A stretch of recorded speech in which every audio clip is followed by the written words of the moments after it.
3 months after our divorce, my ex-husband mailed me an invitation to his wedding. I was sitting alone in my small Manhattan apartment when I opened the envelope. Gold letters shimmered across the card. Warren Prescott and Valentina Reed request the honor of your presence. A handwritten note rested at the bottom. I hope you'll be there to watch us celebrate our future. I almost laughed. 23 years of marriage. 23 years of sacrifice. And this was his final insult. Then my phone rang. Mom. My daughter whispered through tears. I found something on Dad's laptop. What I heard next changed everything. Thank you for taking the time to listen. Before we begin, leave a comment for me, is it? Morning, afternoon, or late night, where you are right now, I truly appreciate every comment you share. Just a quick note. This story includes some fictionalized details for reflection and storytelling. What matters most is the lesson it carries. At 60 years old, sitting on a terrace in Santorini, 4,000 miles from Boston, I finally understood what freedom tasted like. It tasted like bitter Greek coffee at dawn, like salt air off the Aegean Sea, like the exact moment you stop apologizing for taking up space in your own story. The golden light struck the white stone domes of Oya the way it had for 3,000 years, indifferent to human drama. I wrapped both hands around the warm ceramic cup and watched the sun bleed across the water. Somewhere below the ancient volcanic caldera pulsed with its rhythmic tide. Everything here was older than my problems, older than betrayal, older than the 30 years I'd spent making myself smaller so someone else could feel larger. I need to tell you about the moment I vanished. Not the moment my ex-husband stole my cancer research formula and sold it to a pharmaceutical conglomerate for 180 million euros. That came later. Not the moment I discovered he'd been systematically draining our company while I worked 16-hour days in a Brooklyn laboratory trying to save lives. That was just confirmation. No, I need to tell you about the moment I became complicit in my own erasure. The moment I looked in a mirror and didn't recognize the woman staring back. It was September 2022, a Thursday evening. Our Beacon Hill mansion, $12 million of limestone, and imported Italian marble that I'd helped design but no longer felt like mine, was filled with 200 guests in evening wear. Champagne flowed. A string quartet played Vivaldi in the corner. Boston's biotech elite mingled under crystal chandeliers I'd chosen from a catalog 7 years earlier, back when I still had opinions about things like light fixtures. I stood beside Warren Prescott, my husband of 23 years, watching him work the room with the practiced charm of a man who'd spent 2 decades convincing everyone that his wife's company was actually his vision. "This is my wife," Warren said to a cluster of venture capitalists, his hand settling on my lower back with proprietary ease. "She's brilliant in the lab, of course, but real strategy. That's my department."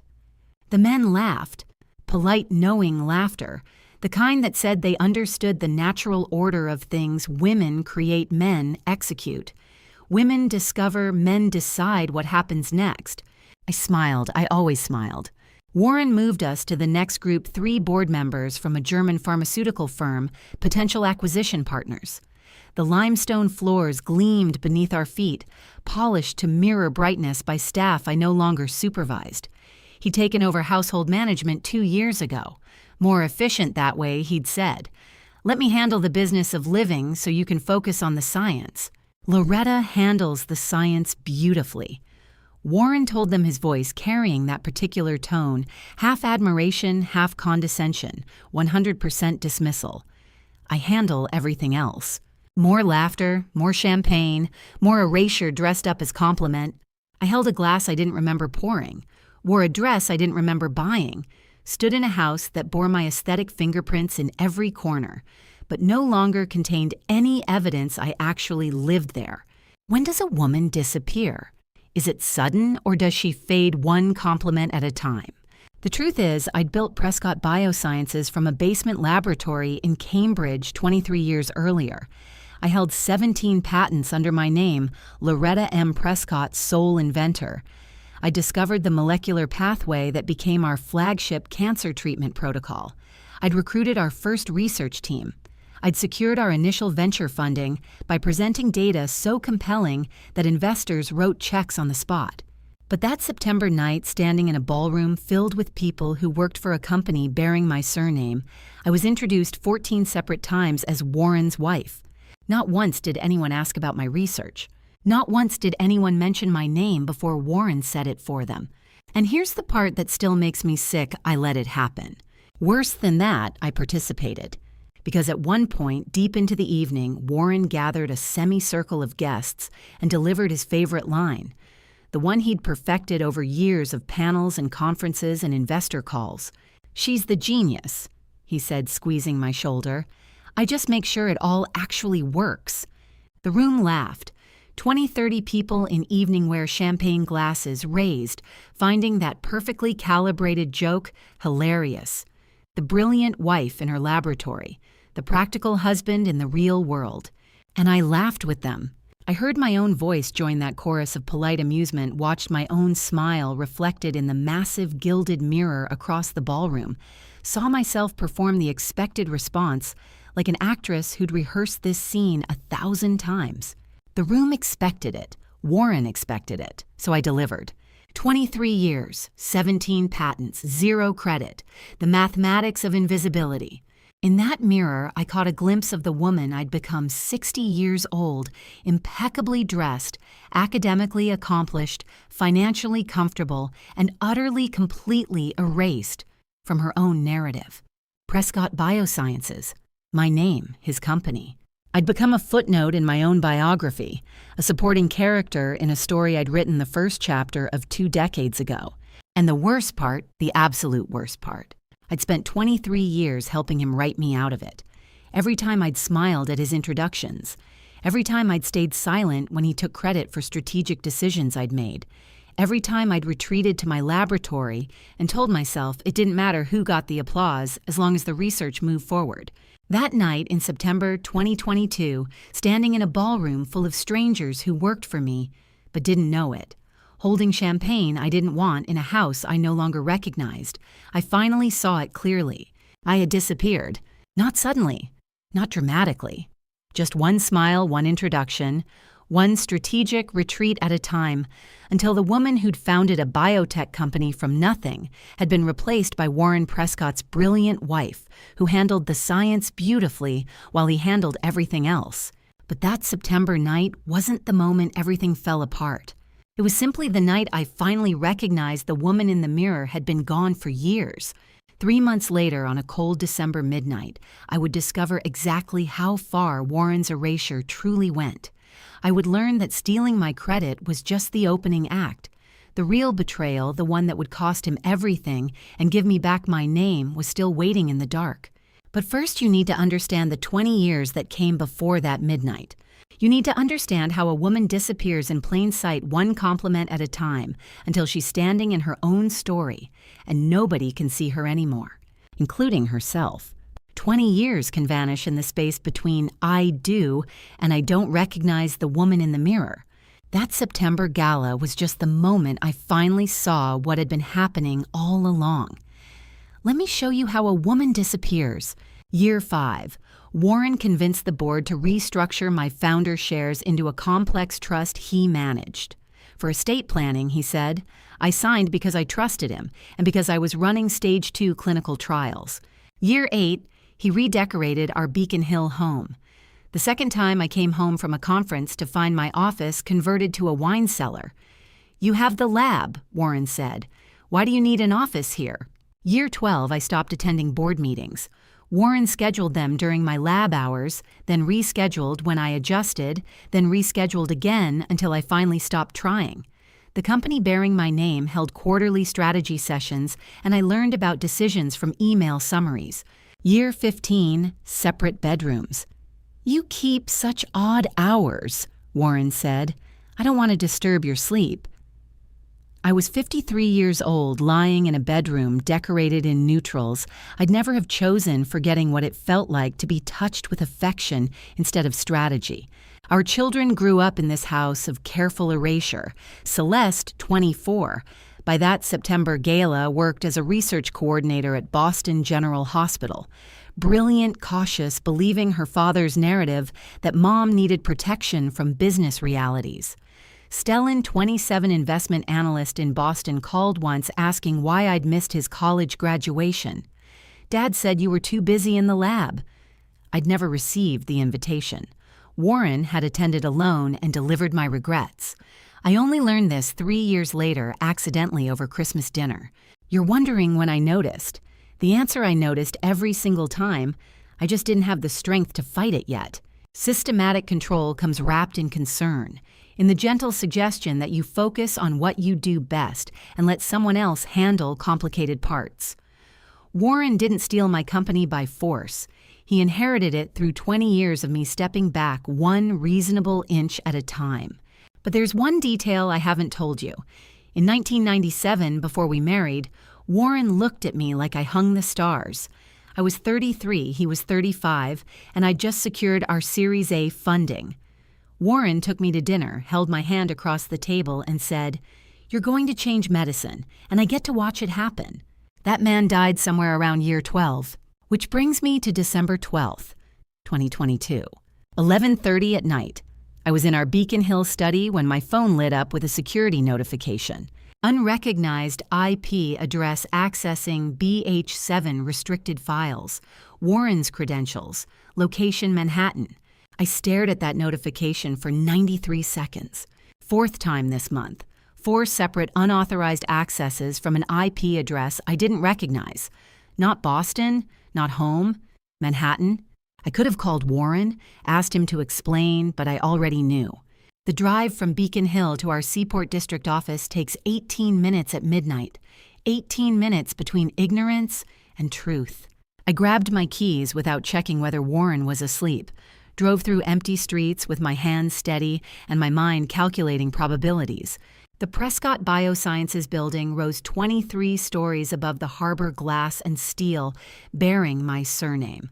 My security card opened the lobby. My fingerprint opened the executive elevator. My access code unlocked the 18th floor server room. The door was already open. Cold blue light from monitors bathed the hallway. I pushed the door wider and saw them. Warren stood at the main terminal external hard drive, connected transfer progress bar at 72%. Beside him stood Valentina Reed, 34 years old CEO of the failing Apex Therapeutics, wearing a designer coat worth more than most people's monthly rent, holding a second drive like a woman who had waited years for this exact moment. System logs glowed on the screen, 4 separate file transfers, dates and times matching every alert I'd ignored. Warren turned, saw me, and smiled. Not embarrassment, not guilt. A calm, orchestrated smile that said he'd prepared for this moment. "Loretta," he said, voice smooth. "Working late?" Valentina's hand tightened on the drive. "We're just finishing up some transfer protocols." I looked at my husband of 23 years, at the woman holding my research, at the screen showing my BH7 cancer treatment formula, 17 years of work, 3 patents under my name alone being copied onto hardware I didn't authorize. I held Warren's gaze for 10 seconds. Then I turned and walked away. No screaming, no confrontation, just silence and footsteps echoing in the empty hallway. He expected tears, breakdown, emotional collapse that would let him frame this as my instability, my inability to handle business. He got silence instead. I drove home through streets that felt different than they had 18 minutes earlier. Walked past Warren's closed bedroom door. He'd beaten me home somehow, probably called Valentina to coordinate their story. I didn't go to my bedroom. I descended to the basement laboratory, the only room in that mansion that still belonged to me. Stainless steel and glass chemical smell equipment I'd purchased with my own research grants. At 4 a.m, surrounded by humming refrigeration units and blue monitor glow, I opened a fresh laboratory notebook. Wrote the date December 13th, 2022. Beneath it, 2 words in my careful scientist's handwriting, Step 1. Warren prepared for tears, for rage, for his brilliant wife having an emotional breakdown that would prove she needed his steady hand. He had no defense against silence, no defense against a woman who'd spent 20 years being told she was too emotional for business, finally treating betrayal like what it actually was, data. 23 years I'd spent making myself smaller, not one more day. This wasn't emotional. This was experimental design. And I was very, very good at designing experiments. Step 1 sat alone on that page in the 4 a.m. silence. Warren upstairs had no idea his wife wasn't crying in the dark. He didn't know she was a scientist, and scientists don't react emotionally to data. They design experiments to test hypotheses. My hypothesis, Warren and Valentina had just made the biggest mistake of their lives. The first step of my design would execute in exactly 72 hours. 72 hours after writing Step 1, I sat across from Warren in a private attorney's office on Newberry Street and watched him sign away everything that mattered while thinking he'd won. 23 years of marriage reduced to 11 pages, and he had no idea he was signing his own defeat. Margaret Hastings, the divorce attorney I'd hired because she understood complex asset law, was 48 precise expensive and clearly worried I was making a mistake. "Mrs. Prescott," she said quietly, "you're certain about this division?" "I'm certain." Warren looked up, smiled that familiar, condescending smile. "You're being very reasonable about this, Loretta. I appreciate you not making it difficult." The documents laid it out cleanly. Warren kept the Beacon Hill mansion, the cars, his CFO position. I walked away with apparent scraps, except the $25 million premarital trust, legally exempt under Massachusetts law. Money Warren had forgotten existed because he'd stopped reading financial documents bearing my signature around year 8.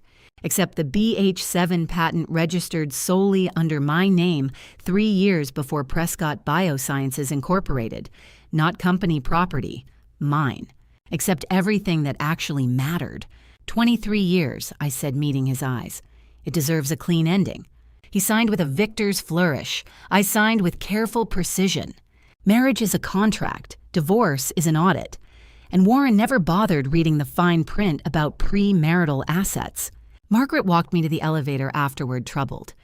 "That mansion alone represents $12 million in mortgage debt, taxes, and maintenance I no longer pay," I said, "plus the liability when it gets seized as evidence."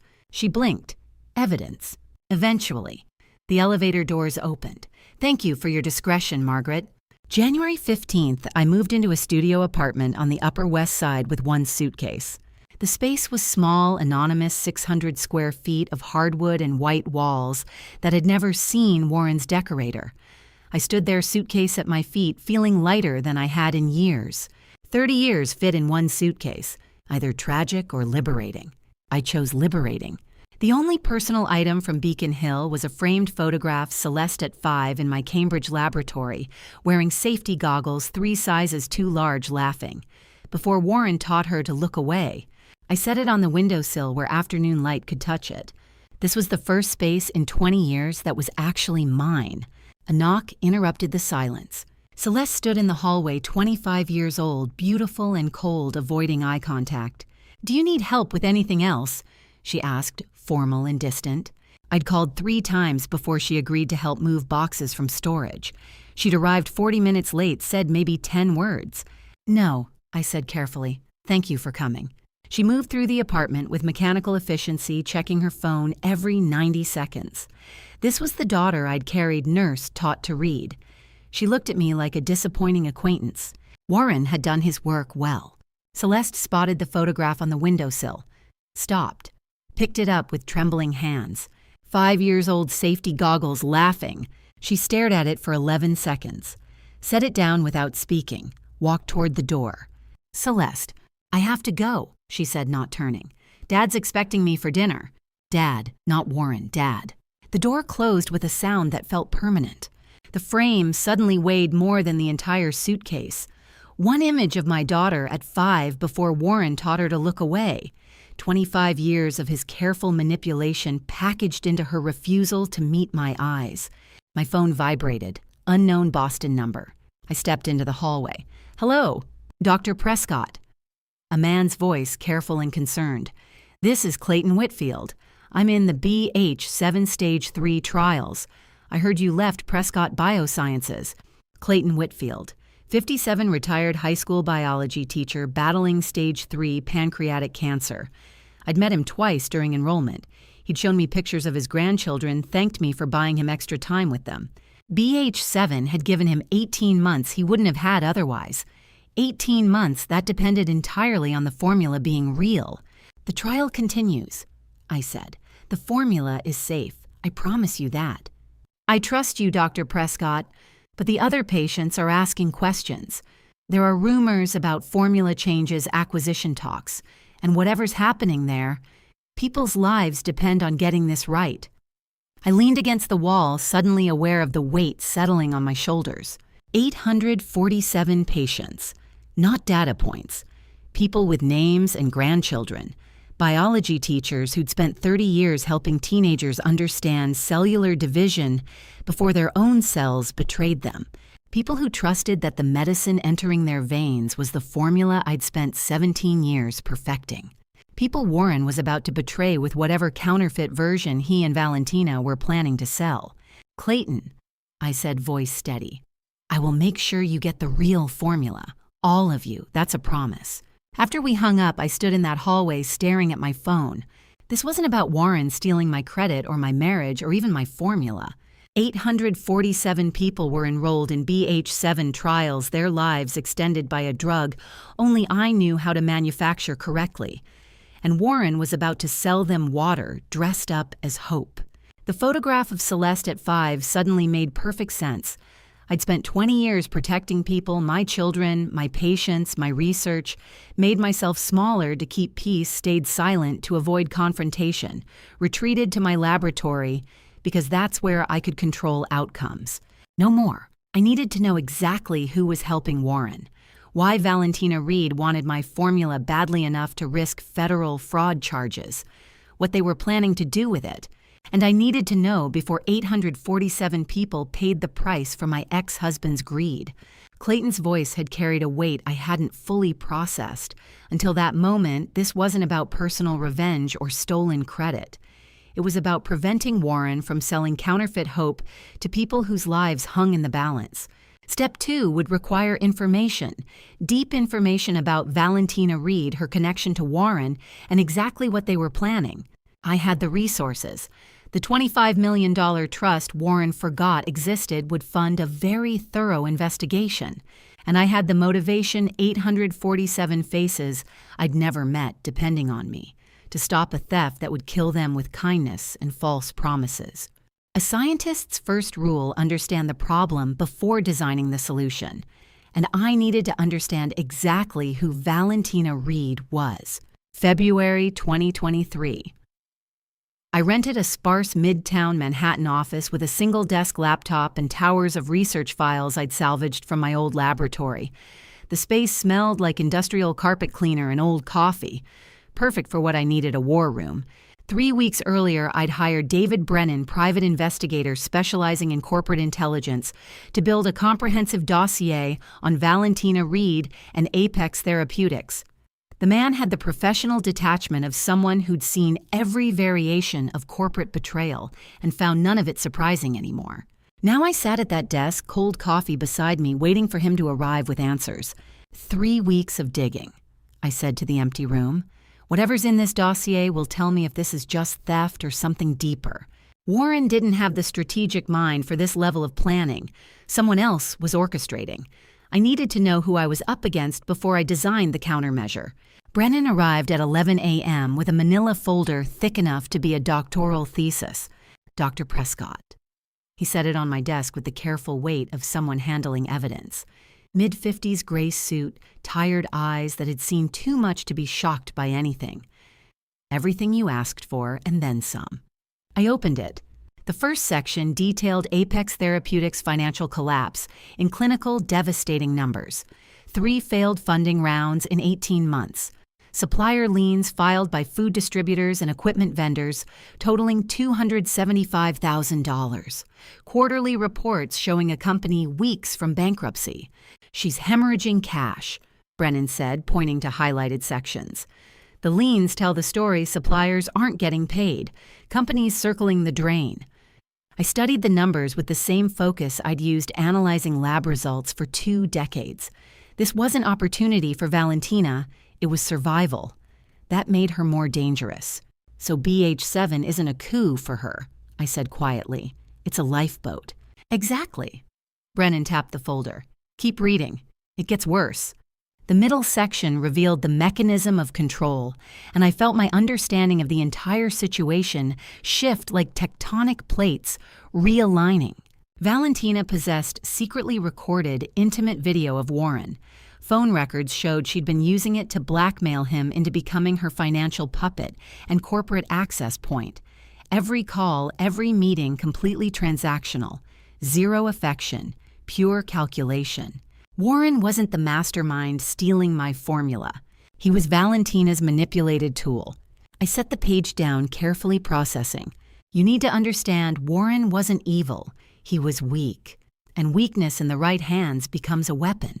For 20 years, I'd thought Warren was the problem. The one systematically erasing me from our company, taking credit for my work, isolating me from my children. And he had done all those things.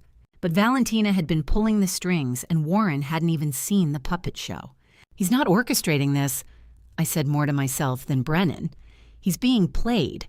Brennan nodded. Every phone call between them shows the same pattern. She threatens exposure, he complies. She demands access, he provides it. Man's been dancing to her tune for months and probably doesn't even realize he's lost control. 20 years I'd spent fighting Warren. I'd been fighting the wrong enemy. I turned to the final section of the dossier expecting more financial data or phone records. Instead, I found a single archived document.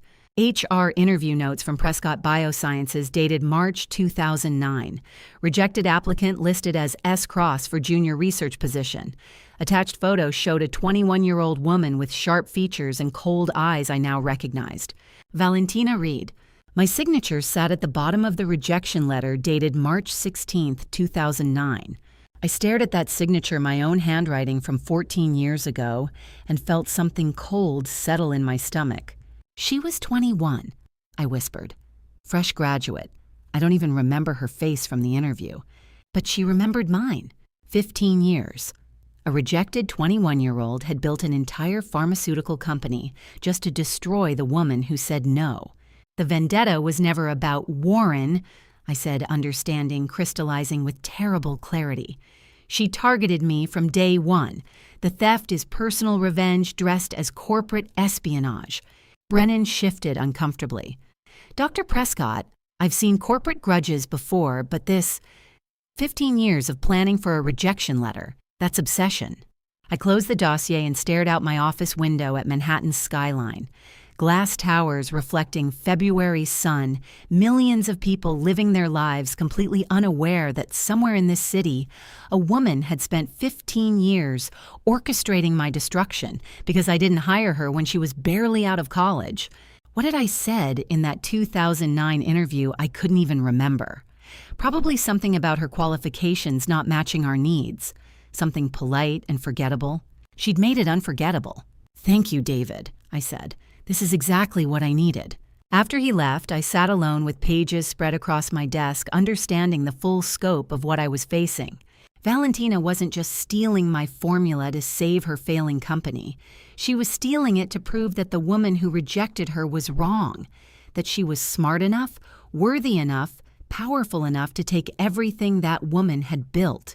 And she'd manipulated Warren into being her weapon. I picked up my phone, scrolled to a name I hadn't called in months. Desmond Lancaster answered on the second ring. Loretta. Desmond, it's been too long. I kept my voice steady. I need to ask you something. Desmond Lancaster, 46 high-end event planner with a Manhattan office overlooking Bryant Park. 10 years ago, I'd saved his business from bankruptcy with a loan he'd insisted on repaying in full, despite my protests. Loyalty was a debt he'd always said he owed. Now I was calling it in. If the day comes when I need you, I said carefully, and I can't tell you details yet, will you stand with me? 1 second of silence. Then, Loretta, I've been standing ready for 10 years. Whatever you need. I closed my eyes, felt relief wash through me. I'll be in touch, I said, soon. After we hung up, I opened my notebook to a fresh page. Desmond's loyalty was secured, but one ally wasn't enough to counter a 15-year vendetta. If Valentina had spent 15 years planning revenge, I would need something she couldn't anticipate. A trap disguised as surrender. And every good trap requires the right bait. The bait would be perfect because it would be perfectly fake. February 2023, 11 p.m. on a Tuesday. I stood alone in my leased Brooklyn laboratory, pipetting an exact molecular structure that could destroy my FDA license if anyone misunderstood my intent. But it was the only trap Valentina wouldn't see coming. The honeypot formula took shape in careful increments under fluorescent lights. An inert BH7 variant that looked molecularly identical to my stolen cancer research, but was pharmacologically useless. Every bond in the right place. Every marker showing the correct structure, except for the tiny invisible molecular tracers I'd engineered into the compound signatures that would prove theft when Valentina inevitably filed patents. My hands were steady as I worked, but my conscience wasn't. This formula violated every scientific principle I'd spent 40 years upholding. Creating fake medicine was fraud. Deliberately engineering a useless compound that mimicked a life-saving drug was the kind of thing that ended careers, triggered investigations, destroyed reputations. If the FDA misinterpreted what I was doing, if they saw this as retaliatory medical fraud instead of premeditated security defense, I could lose my license. My credentials, everything I'd built. But I'd done the math. Warren and Valentina would never bring this formula to market. They'd sell the patents to pharmaceutical investors first looking for quick money to save Apex Therapeutics from bankruptcy. And the moment those investors ran their own validation tests, my molecular tracers would light up like flares proving the theft. No patients would ever be harmed. The counterfeit would be caught before it reached a single clinical trial. That was the calculation I had to believe, the rationalization I had to accept. I capped the final vial at 2 a.m. and set it in the refrigerator next to my dinner, a cheese sandwich I'd forgotten to eat. The formula was perfect, perfectly fake, perfectly traceable, perfectly unethical. What would my father have said? He'd built his reputation on integrity, spent 30 years as a research chemist, never cutting a single corner. I was building a trap on scientific fraud. But my father never had to choose between his ethics and 847 cancer patients whose lives depended on the real formula staying real. I printed the honeypot documentation on official Prescott Biosciences letterhead I'd saved from my home office. 53 pages of technical specifications, synthesis, protocols, molecular diagrams, everything Warren and Valentina would need to believe they'd stolen something valuable. I left it in my desk drawer at the Midtown office, visible enough to be discovered, but not so obvious it seemed planted. The building's security roster still listed Warren as an authorized visitor from our joint business dealings.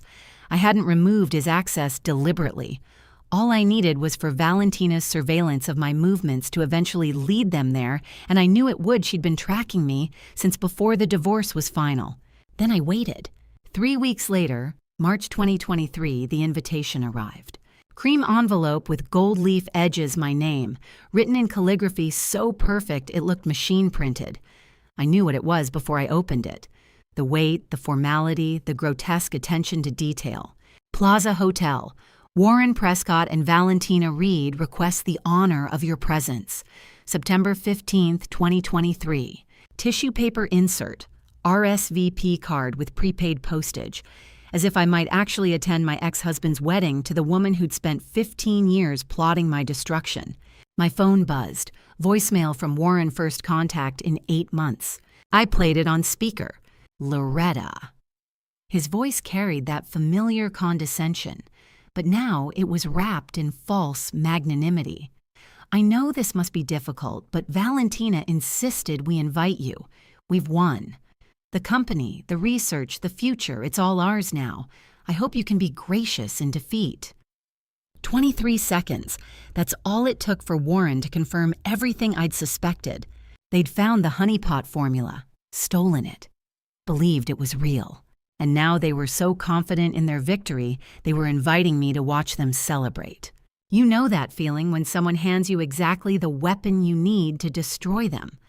Warren's voice, that smug, condescending tone, wasn't just insulting. It was evidence. I saved the voicemail. 23 seconds that would play beautifully in a deposition someday. But first, I had 6 months of work ahead. Actually, that's not quite true. I had 5 months and 29 days. Because in chess, you never wait until the last moment to secure checkmate. I looked at the invitation again, felt something cold and satisfied settle in my chest. For 3 months, I'd been afraid. Afraid Warren would realize I'd kept the BH7 patent. Afraid Valentina would discover the molecular tracers. Afraid my trap would fail before I could spring it. But this invitation meant they'd already stepped onto the pressure plate. They believed they'd won. Believed the stolen formula was real. Believed I was defeated enough to be invited to witness my own humiliation. I smiled for the first time in 3 months. Warren and Valentina had spent months, years in Valentina's case planning this theft. They'd orchestrated blackmail, corporate espionage, systematic erasure. They'd stolen my research, manipulated my ex-husband, turned my children against me. And now they were throwing a wedding to celebrate their victory. 6 months until September 15th. 6 months to ensure every piece was in position before the trap sprung shut. I walked to my desk, opened my laptop, and created a new encrypted folder, Checkmate Protocol. Inside, I made 3 empty subfolders, Legal, Financial, Public. Then I created a 4th allies. Desmond Lancaster was already secured, but I would need more than an event planner. I would need people close to Warren people, with access to his inner circle. People who could feed me information and position themselves exactly where I needed them when the moment came. I created the first document in the Allies folder, Warren's Attorney, Vulnerability Assessment. Warren had used the same lawyer for 20 years, Jonathan Reeves' corporate counsel, with a pristine reputation and an office on Newbury Street. The kind of attorney who valued his license more than any single client. If I could find the right pressure point, the right piece of information that would make Reeves question his client's integrity, I started typing. If Valentina had spent 15 years building her revenge and Warren had 8 months enjoying his victory, I would spend 6 months ensuring that when the trap sprung, there would be no escape route. No lawyers to defend them, no allies to support them, no narrative to hide behind. Just the truth delivered in front of 200 witnesses at the Plaza Hotel on September 15th. I marked the date on my calendar with a red circle. 6 months felt like eternity when you knew exactly what you wanted. And I wanted everything. Warren's attorney was sitting in my lobby at 7:43 a.m. on a Thursday, and that meant everything had changed. I'd targeted Jonathan Reeves in my Checkmate Protocol file, mapped out his vulnerabilities, drafted 3 different approaches to turn him. But I hadn't expected him to walk into my building on his own. Jonathan Reeves, Warren's legal counsel for 20 years, silver-haired Yale Law expensive suit that probably cost more than most people's monthly rent. The kind of attorney who valued his license more than any single client. He stood when I stepped off the elevator, manila folder in his hand. Dr. Prescott. His voice was careful, measured. I apologize for the early hour. I need 5 minutes of your time. I gestured to the marble table in the corner of the lobby. We sat. He placed the folder between us but didn't open it. I filed formal withdrawal from Warren Prescott's representation this morning, citing reasonable grounds to believe my client is executing federal law violations. The lobby suddenly felt very quiet. I can't reveal specifics, Reeves continued. Attorney-client privilege still applies to most of what I know, but there are certain public records I believe you should be aware of. He slid the folder across the table. This is public record, he said. Anyone can access it through the SEC's EDGAR database. I'm simply directing your attention to information that's already available. I opened the folder. SEC report, unusual trading activity, Prescott Biosciences common stock. The first page detailed options trading patterns that began in June 2022. Someone with inside knowledge had been making highly leveraged bets on the company's stock price 6 months before I'd caught Warren in that server room. 6 months before I knew to look. Federal violations, I said quietly, looking up at Reeves. He nodded. I cannot and will not discuss the specifics of what I've learned through my representation, but when I discovered certain timelines, I had an ethical obligation to withdraw and a personal obligation to ensure you had access to publicly available information that might protect your interests. He stood. Good luck, Dr. Prescott. Then he walked out of my lobby and disappeared into the Thursday morning streets of Manhattan. I sat alone in that lobby for 11 minutes after Reeves left, staring at the manila folder like it might explode. Warren's own attorney had just abandoned him. The first crack in what I'd thought was a united front.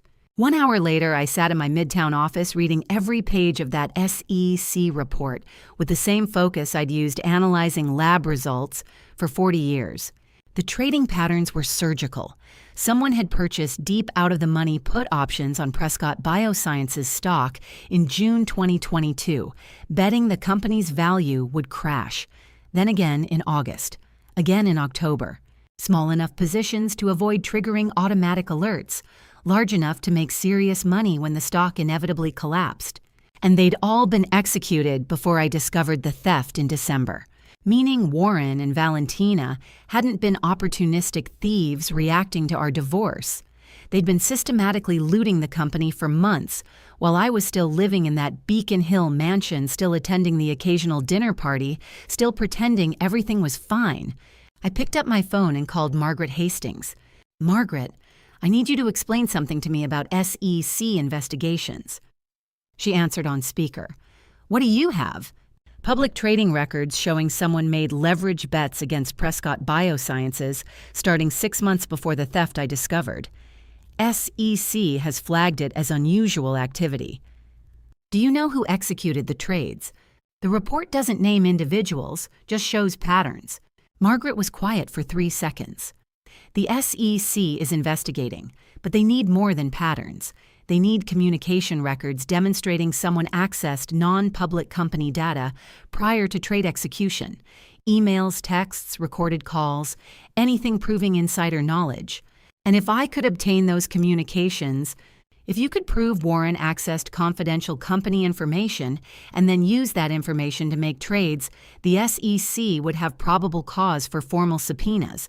Federal prosecutors would have a case. I looked at my calendar. March 2023.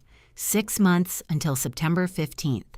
6 months, Margaret. I have 6 months to make him talk. Then make him think he's already won, she said. Arrogant people love explaining their victories. After we hung up, I sat staring at that SEC report. You know what's worse than discovering your husband stole from you? Discovering he started stealing 6 months before you even knew to look, that he was making money betting against the company I'd built while we were still married, still sleeping in separate rooms down the hall from each other, still maintaining the fiction of partnership. June 2022, 3 months before that September gala where I finally saw myself erased, 6 months before I caught him in the server room. They'd been planning this the entire time. But they'd made one critical error. They'd left a trail. Financial records, trading patterns, communications that the SEC was already investigating. All I needed was the smoking gun that connected Warren to those trades. And I knew exactly how to get it. I closed the SEC report and opened my notebook to a blank page. Wrote one phrase at the top communication honeypot. Warren thought he'd won by stealing my research, by convincing Valentina to marry him, by sending me that gloating wedding invitation. He still believed I was too ethical to fight dirty, too bound by scientific integrity to compromise my principles. He was wrong. I remembered a biology lecture from grad school, something my molecular biology professor had said about predator-prey dynamics. The most effective trap isn't the one you build for your prey. It's the one the prey constructs for itself, believing it's building an escape route. Warren needed to believe he'd won, needed to feel so confident in his victory that he'd explain exactly how he'd done it, needed to create a communication record, email, text recorded call that proved he'd accessed company data before those June trades. I picked up my phone and opened a new email draft. Subject line, congratulations. I stared at that blank message field, fingers hovering over the keyboard. Every word would matter, every phrase calculated to trigger his ego, his need to gloat, his certainty that I was defeated, and he could finally rub my face in how thoroughly he'd won. I began typing. The email to Warren never got sent. I drafted 7 versions each calibrated to trigger his ego. Then I realized I didn't need words. I needed a gift he couldn't refuse. The painting cost $85,000 and every cent was worth it for what I was hiding inside the frame. April 2023. 2 weeks after Jonathan Reeves handed me that SEC report, I stood in an Upper East Side gallery examining a 17th century Baroque oil painting. Judith beheading Holofernes' biblical widow, who seduced an enemy general and cut off his head while he slept. Thematically perfect, though that was coincidence. The gallery owner watched me study the canvas. The authentication is impeccable, Dr. Prescott. 17th century Italian, authenticated twice. Certificate of authenticity included. I'll need custom framing before delivery, I said. Museum grade. I have a specific workshop in mind. Whatever you prefer. Good, I want everything documented. Every receipt, every certificate, every piece of paperwork proving this was a legitimate purchase, because what I was about to do needed to be absolutely legal. 2 days later, I stood in a Chelsea framing workshop watching James Colton examine the painting. Mid-40s precise hands, the kind of craftsman who asked no questions and documented everything in writing, exactly my kind of professional. Beautiful piece, he said. You mentioned something special in the frame. A micro GPS tracker. No audio recording device, just location tracking, concealed inside the wooden lining. He didn't blink. And you need documentation that this is legal. I need the exact New York statute in writing. James typed for 30 seconds, printed a page. New York property law. You're allowed to place GPS tracking on property you own before gifting it. It's your asset until the recipient accepts delivery. As long as there's no audio surveillance, which you don't want, it's completely legal. He slid the printed statute across his workbench. Perfect, I said. Ship it tomorrow. Judith and Holofernes, the widow who seduced a general and cut off his head while he slept. James built the frame over 2 days thick mahogany with museum-grade UV protective glass. The GPS tracker, no larger than a quarter, sat nestled in a hollow carved into the wooden backing, invisible unless you knew where to look. Battery life, I asked. 18 months. Updates location every 6 hours unless movement is detected, then real-time tracking. Registered to your personal phone. Encrypted app. No one can access the data except you. I approved the frame and handed James a card I'd written in careful calligraphy. No signature. Just one line. For a new beginning, may your foundation be as strong as this frame. Ever wrapped a gift for someone you hate? The paper feels different under your fingers. The gallery delivered the painting to Warren's Manhattan office on Tuesday afternoon. I was in my Midtown office when my phone buzzed. 2:47 p.m. GPS notification package delivered. Location confirmed. I opened the tracking app and watched the red dot pulse steady. Warren's office, 5th floor, northeast corner. He'd accepted delivery. I sat staring at that dot for 3 minutes, feeling something cold and satisfied settle in my chest. Warren thought the painting was a peace offering, maybe an apology from his ex-wife, who'd been so reasonable about the divorce who'd walked away from Beacon Hill without a fight. Or maybe he thought it was bitter irony, his scientist ex-wife spending $85,000 on a biblical beheading, a woman's rage expressed through expensive, impotent symbolism. Either way, he'd kept it, probably hung it on his wall like a trophy, more evidence that he'd won and I'd accepted defeat. What Warren didn't know was that every meeting he took in that office, every late night he spent working, every movement he made with that painting nearby was now mine to track. The GPS updated every 6 hours in standby mode. If he moved, the painting took it home, brought it to a meeting, transported it anywhere, it would switch to real-time tracking, updating every 60 seconds. I could see where he went. When he went there, how long he stayed. I couldn't hear what he said. That would have been illegal, crossed the line from property tracking to surveillance. But I didn't need audio. I just needed to know where Warren was at any given moment, which meetings he attended, which locations he visited, whether he kept predictable patterns or broke routine for something important. Knowledge was power. Location was knowledge. And Warren had just given me both by accepting a gift he thought was surrender. I watched the GPS dot pulse on my phone screen. 5th floor, northeast corner, Warren's Manhattan office at Prescott Biosciences. He'd kept the painting, probably hung it prominently where visitors could see it. Maybe told people his ex-wife had sent it as a wedding gift proof she'd moved on with Grace. The question wasn't whether I could find him anymore. The question was whether he'd be stupid enough to take that painting somewhere he shouldn't, somewhere that would reveal patterns, meetings, evidence I could use. I had 4 months until the September wedding. 4 months to watch that GPS dot move across Manhattan to identify routines, to wait for the moment Warren made a mistake. And people who thought they'd won always made mistakes. They got comfortable, sloppy, confident enough to stop watching their backs. I set my phone down and opened my Checkmate Protocol folder. Added a new document Warren location log. Started typing April 23rd, 2:47 p.m. Painting delivered to Manhattan. Office 5th floor, NE. Subject accepted delivery. The trap was no longer just baited. It was active tracking, waiting. Warren had hung an $85,000 surveillance device on his office wall and thought it was a gift. He'd accepted my Trojan horse with a smile, probably showed it to Valentina, maybe even laughed about his defeated ex-wife's pathetic gesture. Let him laugh. Every location he visited, every pattern he followed, every routine he established was data I was collecting. And when the time came, when I had enough evidence, enough allies, enough pieces in position, that data would tell me exactly where to find him. I had all the time in the world to watch it work. 4 months until September 15th. 4 months to monitor his movements, identify vulnerabilities, wait for him to take that beautiful Baroque painting somewhere he shouldn't.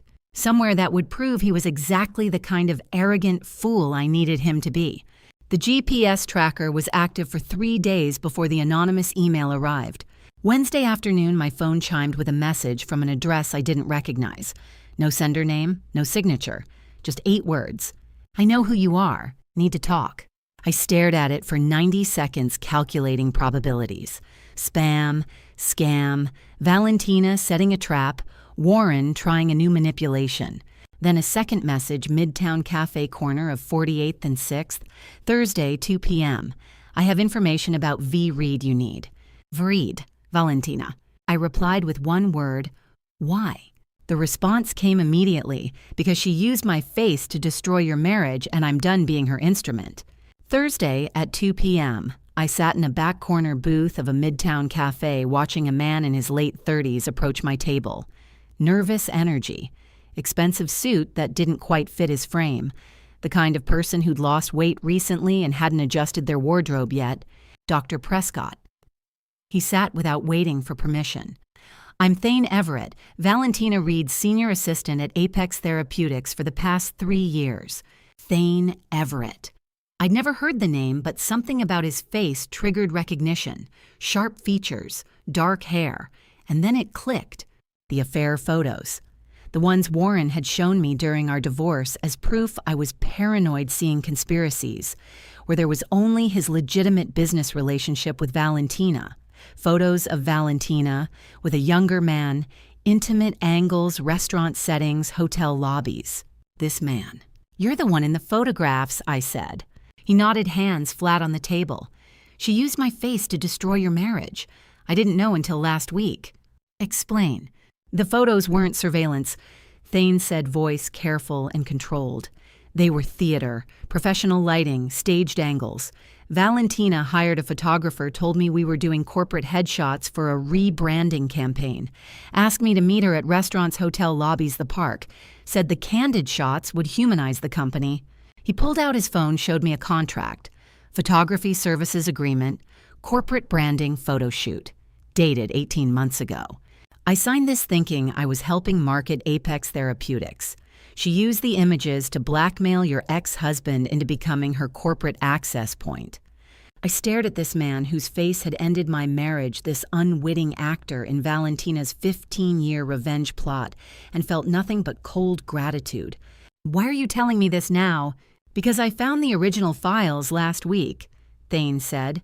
Raw images with metadata showing professional camera equipment studio lighting rigs posed compositions, and I found the folder they were stored in, labeled Warren Leverage. That's when I understood what she'd done. He looked down at his hands. I've been Valentina's right hand for 3 years, trusted with internal strategy meetings, financial planning, acquisition talks. I thought I was building my career. Turns out I was just another tool. And now you want revenge? I said. I want to stop being used. I studied him for 10 seconds. What do you have? Thane leaned forward. I've been in every strategy meeting for 18 months, and I've been recording them. The cafe suddenly felt very quiet. New York is one-party consent, he continued. Penal Law Section 250.00.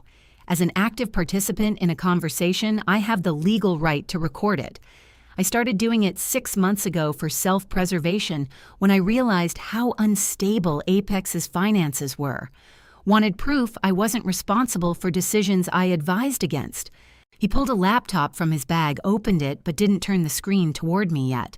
I have internal Apex metadata, emails outlining Operation BH7 acquisition, dating back 18 months, direct orders from Valentina to fabricate infidelity evidence, meeting recordings where she discusses blackmailing Warren into providing company access, financial projections showing she planned this theft before your divorce was even filed. My heart was beating faster, but I kept my voice level. And you're offering this to me because I need immunity, Thane said.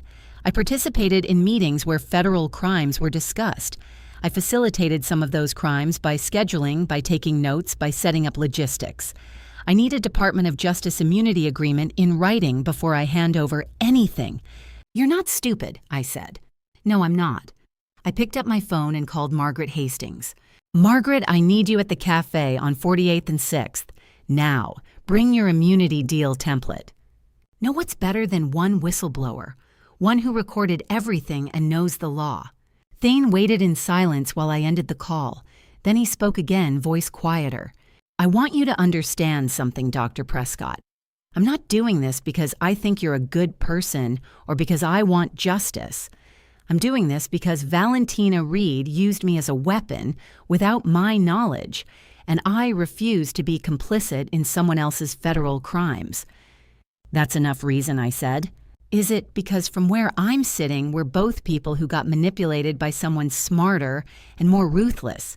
The difference is you're fighting back and I'm just trying to survive. I looked at him across the table. Then let's make sure we both survive. Thane turned his laptop screen toward me. Folders. Dozens of them. Organized by date, by topic, by participant. Strategy meetings. BH7 emails. Blackmail protocol. Financial projections. Warren communications. Each one dated and time-stamped, going back 18 months.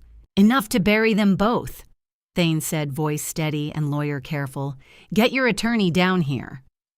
I was already watching his finger hover over the first audio file. 18 months of Valentina's internal planning. 18 months of recorded proof that this wasn't just corporate theft, but systematic conspiracy. 18 months of evidence that could either secure Thane's immunity deal and destroy Warren and Valentina's entire operation, or prove that Thane was Valentina's plant sent to feed me false information and trap me into revealing my own plans. I looked at the folder structure on his screen, looked at Thane's face, nervous, exhausted, the face of someone who'd discovered he'd been weaponized without consent. Margaret would know. She'd review the files, verify the recordings, confirm whether this was legitimate evidence or elaborate bait. But sitting in that cafe, watching Thane's finger hover over an audio file labeled Strategy Meeting March 15th, 2023, Warren Blackmail Discussion, I felt something I hadn't allowed myself to feel in months. Hope. 5 months until the September wedding. And I'd just gained access to 18 months of evidence that could end this before the first dance. Margaret's voicemail notification appeared at 11:47 p.m., confirming DOJ immunity negotiation begins Monday morning. I stared at my phone screen, Thane's laptop still glowing on my kitchen table. 18 months of evidence that could either vindicate everything or prove Valentina had orchestrated the most elaborate trap I'd ever seen. The email subject line read, "From a grateful patient." And I almost deleted it, thinking it was spam. But something made me open it. "Dr. Prescott, you probably don't remember me from the BH7 clinical trials, but I'm Clayton Whitfield. Your treatment bought me 18 months I wasn't supposed to have. I heard rumors about trouble with the formula patent and thought you should know what's really at stake. Could we meet? I'm at Memorial Sloan Kettering every Tuesday for monitoring." I remembered Clayton, stage 3 pancreatic cancer, retired high school biology teacher, one of our first trial patients back in 2021. His tumor markers had dropped 47% in the first 6 months. I wrote back immediately suggesting Thursday at 2 p.m. in the outpatient lounge. The hospital smelled like antiseptic and fear. I found Clayton in a corner chair, thinner than I remembered, wearing a Mets cap over what chemotherapy had left of his hair. He stood when he saw me, extending a hand that trembled slightly. "Dr. Prescott, thank you for coming," he said. "I know you're busy with the patent situation." "How did you hear about that?" I asked carefully. Clayton pulled out his phone, showing me a medical forum thread. "The trial patient community talks. We share information about our treatments, especially when something might affect our survival. There are 847 of us enrolled in BH7 trials across 6 hospitals. We know Apex Therapeutics announced they're launching a competing formula this fall." My stomach dropped. "What exactly are people saying?" "That Apex's CEO is your ex-husband's new wife. That their formula is suspiciously similar to yours. That they're rushing FDA approval without completing phase 3 trials." Clayton leaned forward, his voice dropping. "Dr. Prescott, if their formula is counterfeit or untested, people will die. Not might die, will die. Pancreatic cancer doesn't wait for pharmaceutical companies to sort out patent disputes." The words hit me like physical blows. I'd been so focused on Warren's theft, on Valentina's vendetta, on the corporate revenge chess game, that I'd abstracted the human cost. 847 people, not numbers. People with families, grandchildren, unfinished books, gardens they wanted to see bloom one more spring. How many of those patients are currently stable on BH7? I asked, my voice barely steady.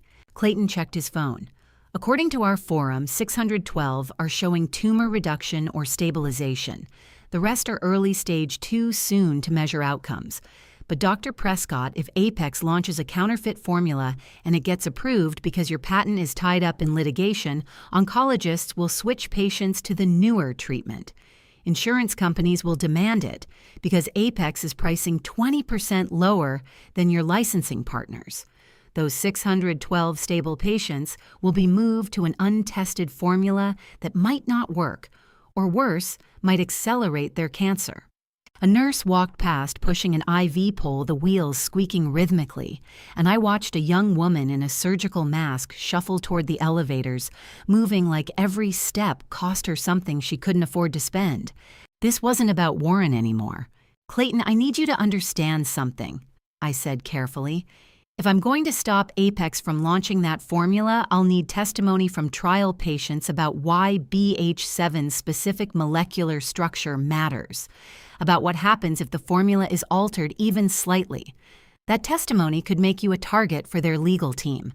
They have resources to bury people in depositions and subpoenas."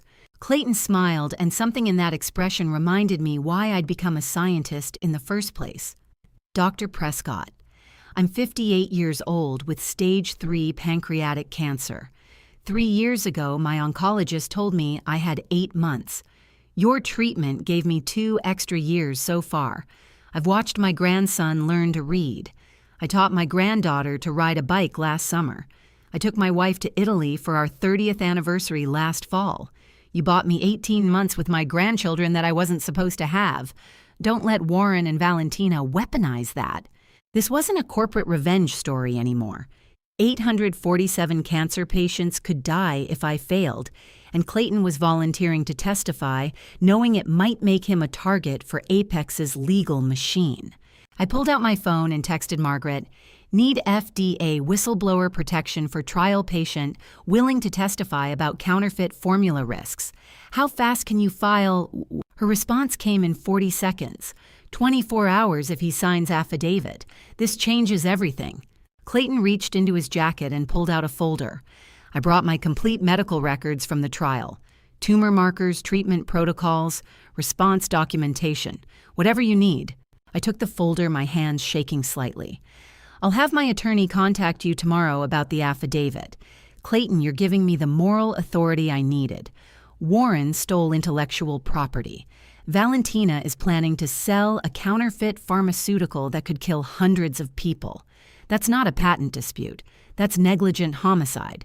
We shook hands and I watched him walk toward the elevator, moving carefully, like someone who'd learned not to take physical stability for granted. I sat in my car in the parking garage for 20 minutes, unable to turn the key. My hands rested on the steering wheel while fluorescent lights buzzed overhead and someone's car alarm wailed 3 levels down. 847 people. Clayton's granddaughter learning to ride a bike. 18 months that science had stolen back from death that Warren and Valentina were willing to gamble with for market share and revenge. I finally turned the key, but something fundamental had shifted. This wasn't about reclaiming what Warren had stolen from me anymore. I finally turned the key. The engine started and I drove home on autopilot. Clayton's folder on the passenger seat. 847 lives, weighing more than everything Warren had ever stolen. I put on noise-canceling headphones at 11 p.m. and pressed play on Thane's first encrypted file, not knowing I was about to hear my ex-husband's execution date. Valentina's voice came through, first clipped and precise. Heidelberg confirmed the wire transfer terms. 180 million euros routed through their Zurich subsidiary. They need the complete BH7 patent documentation and synthesis protocols by September 13th. Warren's response carried that self-satisfied tone I'd heard for 25 years. 2 days before the wedding. Perfect timing. Once the IP transfers to Heidelberg's Swiss entity, it's out of U.S. jurisdiction permanently. The FDA can investigate all they want, but they can't touch a German-owned pharmaceutical formula. And your ex-wife's patent claims become irrelevant the moment Heidelberg files their European trademark, Valentina added. She can spend years in American courts fighting over something we don't control anymore. I paused the recording, my hands shaking. September 13th, 4 months from now. Not someday, not eventually. 121 days, and then BH7 would belong to a German corporation permanently beyond my reach, beyond the FDA's reach, beyond any legal mechanism I could deploy from American soil. Clayton's 612 stable patients would be switched to whatever counterfeit formula Apex rushed to market, and I would spend the rest of my life watching them die in clinical reports while lawyers argued jurisdictional technicalities. The second file was dated 3 weeks later. Valentina's voice again, but this time talking to someone else. A woman's voice, I didn't recognize European accent, probably her attorney. "Warren believes we're partners," Valentina said, and I could hear the smile in her voice. "He thinks the marriage is real, that we're building something together. He'll learn otherwise when I'm in Zurich managing the Heidelberg relationship, and he's still in New York facing SEC subpoenas." "You're leaving him with the corporate liabilities?" the other woman asked. "All of them." Apex Therapeutics is registered in his name. The patent theft, the FDA violations, the securities fraud, everything traces back to his signature. By the time investigators finish connecting the dots, I'll be a Swiss resident with diplomatic immunity through my mother's Portuguese citizenship. Warren will spend the next decade in depositions explaining why he stole his ex-wife's cancer formula. The recording ended. I sat in the dark for 11 minutes after the audio cut, headphones still on, hearing nothing but my own breathing. Valentina wasn't just stealing from me. She was destroying Warren, too, systematically, precisely leaving him to face every legal consequence while she disappeared into European banking privacy laws with 180 million euros. Warren was her victim just like me. He just didn't know it yet. Something cold and clear settled in my chest. I pulled out my phone and texted a single line, "Vincent, I need your help with something delicate. Dinner tomorrow." Vincent Caldwell had been my friend for 30 years since he'd presided over a medical malpractice case, where I'd served as expert witness, and he'd quoted my testimony verbatim in his ruling. He was 72 now, retired from the Massachusetts Supreme Court after 43 years on the bench, with the kind of legal precision that made attorneys triple-check their briefs. If I was going to orchestrate Warren and Valentina's exposure, I needed someone who understood the difference between accusation and inquiry. We met at his preferred dining club in Midtown, a private room where the waitstaff knew to leave us alone between courses. I brought everything: Thane's recordings, the GPS tracking data from the painting, Clayton's medical folder, David's dossier on Valentina's vendetta, Margaret's legal briefs. I held nothing back. Vincent listened without interrupting, his hands folded on the table, that absolute judicial focus I'd watched him deploy in courtrooms for 3 decades. When I finished, he asked 3 questions. Are you certain, legally certain, of the validity of every step, the GPS tracker, the recordings, the honeypot formula? Because I won't perform theater if it's built on sand. Margaret has verified every surveillance method against state and federal statutes, I said. The painting tracker is legal property protection. Thane's recordings are single-party consent under New York law. The honeypot formula is my intellectual property to modify. Everything will survive discovery. Vincent nodded. Second question. Do you want me to accuse them, or do you want me to ask questions that make 200 people accuse them? I felt something sharp and satisfying settle behind my ribs. Questions. I want every guest at that wedding to pull out their phones and find the truth themselves. Not a scandal. A reckoning. Third question. Vincent's voice carried that particular precision that had terrified defendants for 3 decades. When do you want this curtain to rise? September 15th. I said. 4 months from now.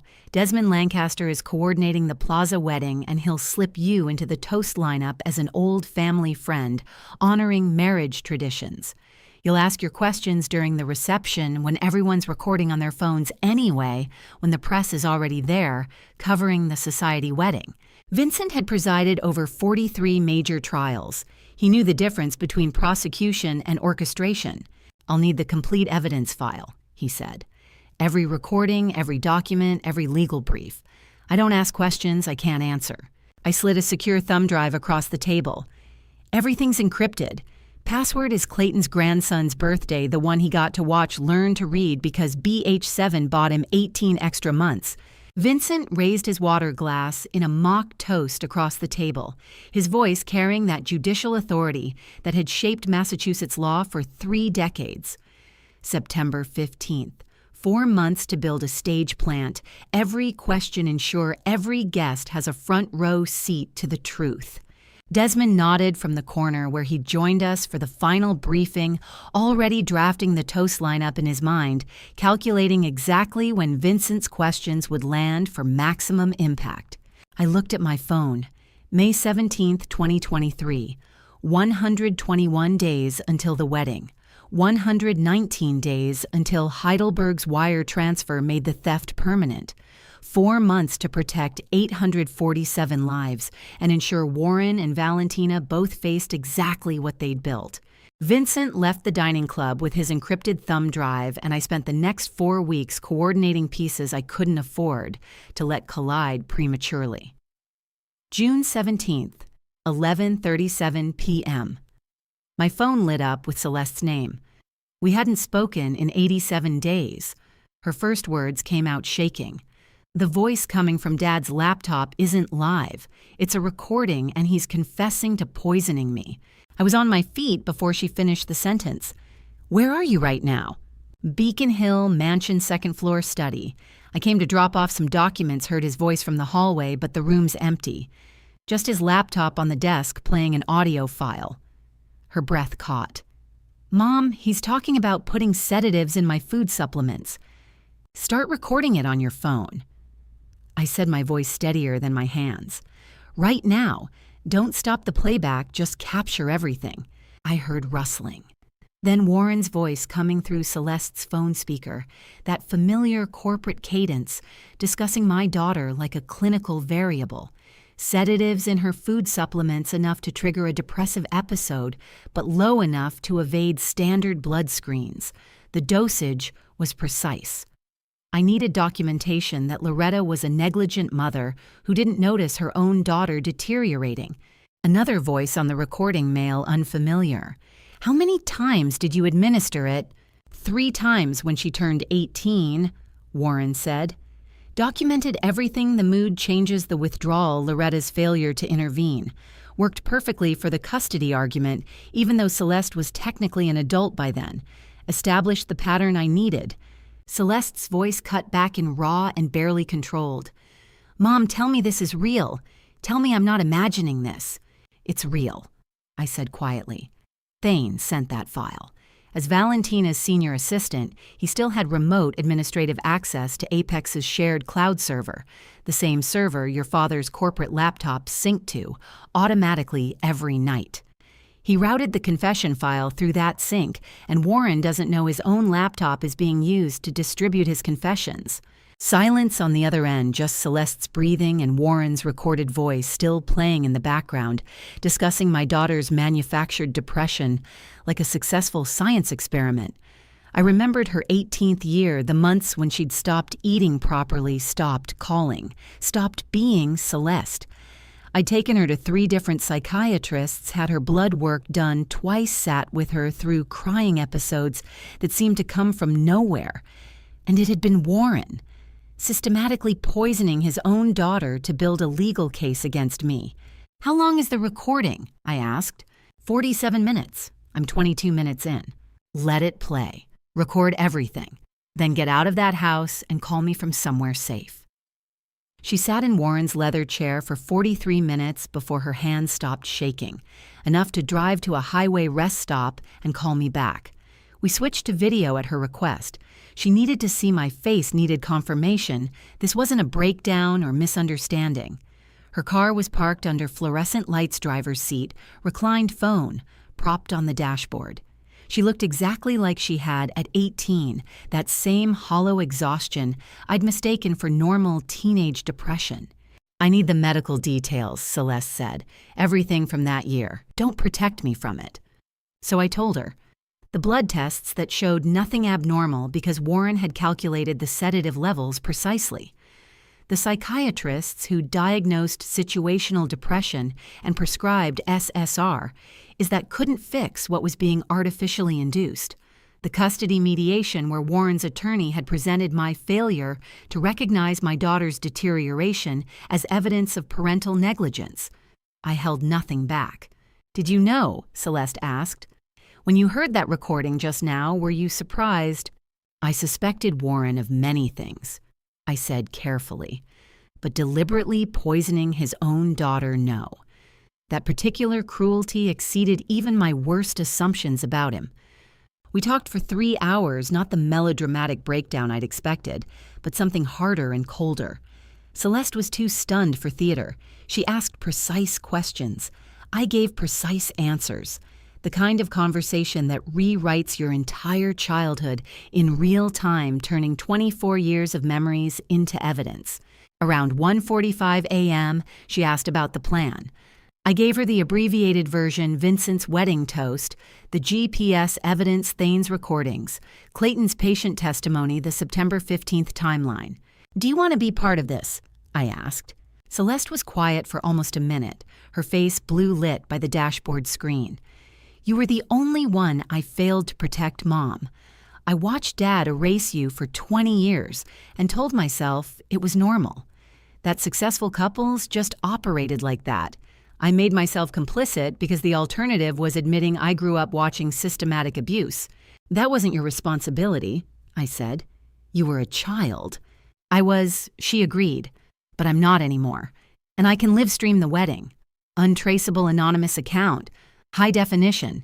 Every guest, every word, everything Vincent says. The press will be there covering the society wedding, but I'll make sure the truth reaches more than just the ballroom.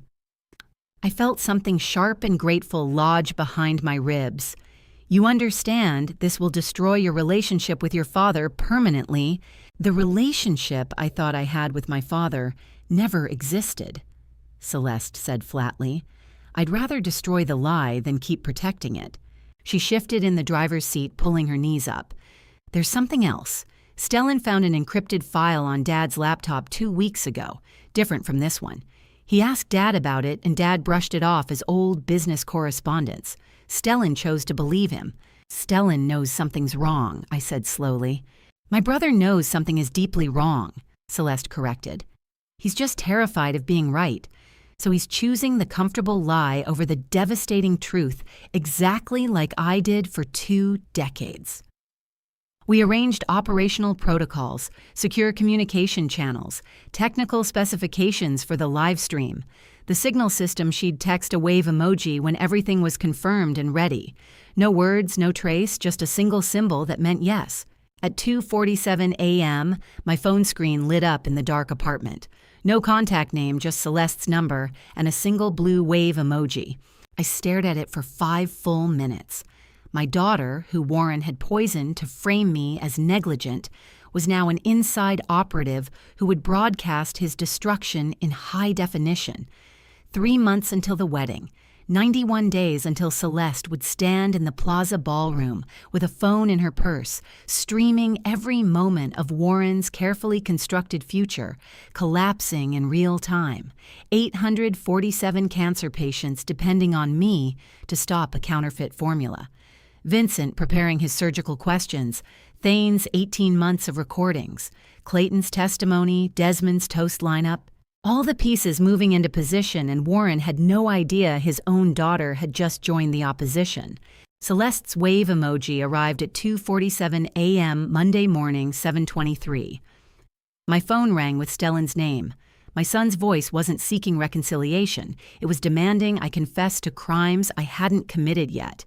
"What are you doing in New York, Mom?" No greeting, just accusation wrapped in forced concern. "Dad says you're actively trying to sabotage the wedding, that you've been coordinating with his competitors, spreading false information about Apex Therapeutics." I set down my coffee. "What did your father tell you I'm sabotaging specifically?"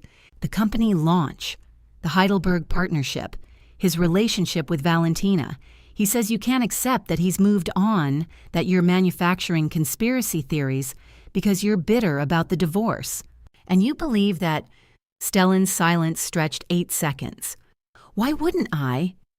You've been acting strange for months, living in that apartment, refusing family engagement, hiring investigators to follow Dad. What did you find inside your father's laptop, Stellan?" The silence was massive, complete. I could hear his breathing change. "I don't know what you're talking about," he said finally. "You do know. You're just not ready to face it. 2 weeks ago, you found an encrypted file. You asked Warren about it, and he gave you an explanation that satisfied the part of you desperately wanting to believe everything is normal. But there's another part, the part that called me this morning, that knows something is deeply wrong. You're paranoid," Stellan said, his voice cracking. "Maybe.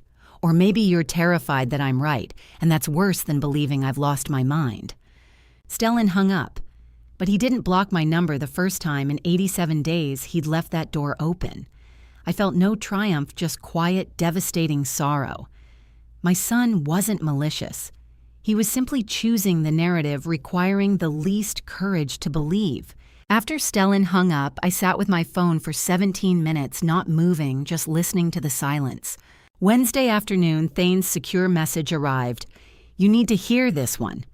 We met in a rented conference room, split headphones between us over his laptop. Valentina's voice came through sharp and controlled. "We need to discuss the bridge loan. I thought we had sufficient capital for the Heidelberg terms," Warren said warily. Heidelberg revised their timeline.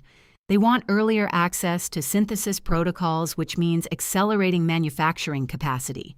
15 million in additional capital secured against personal guarantees.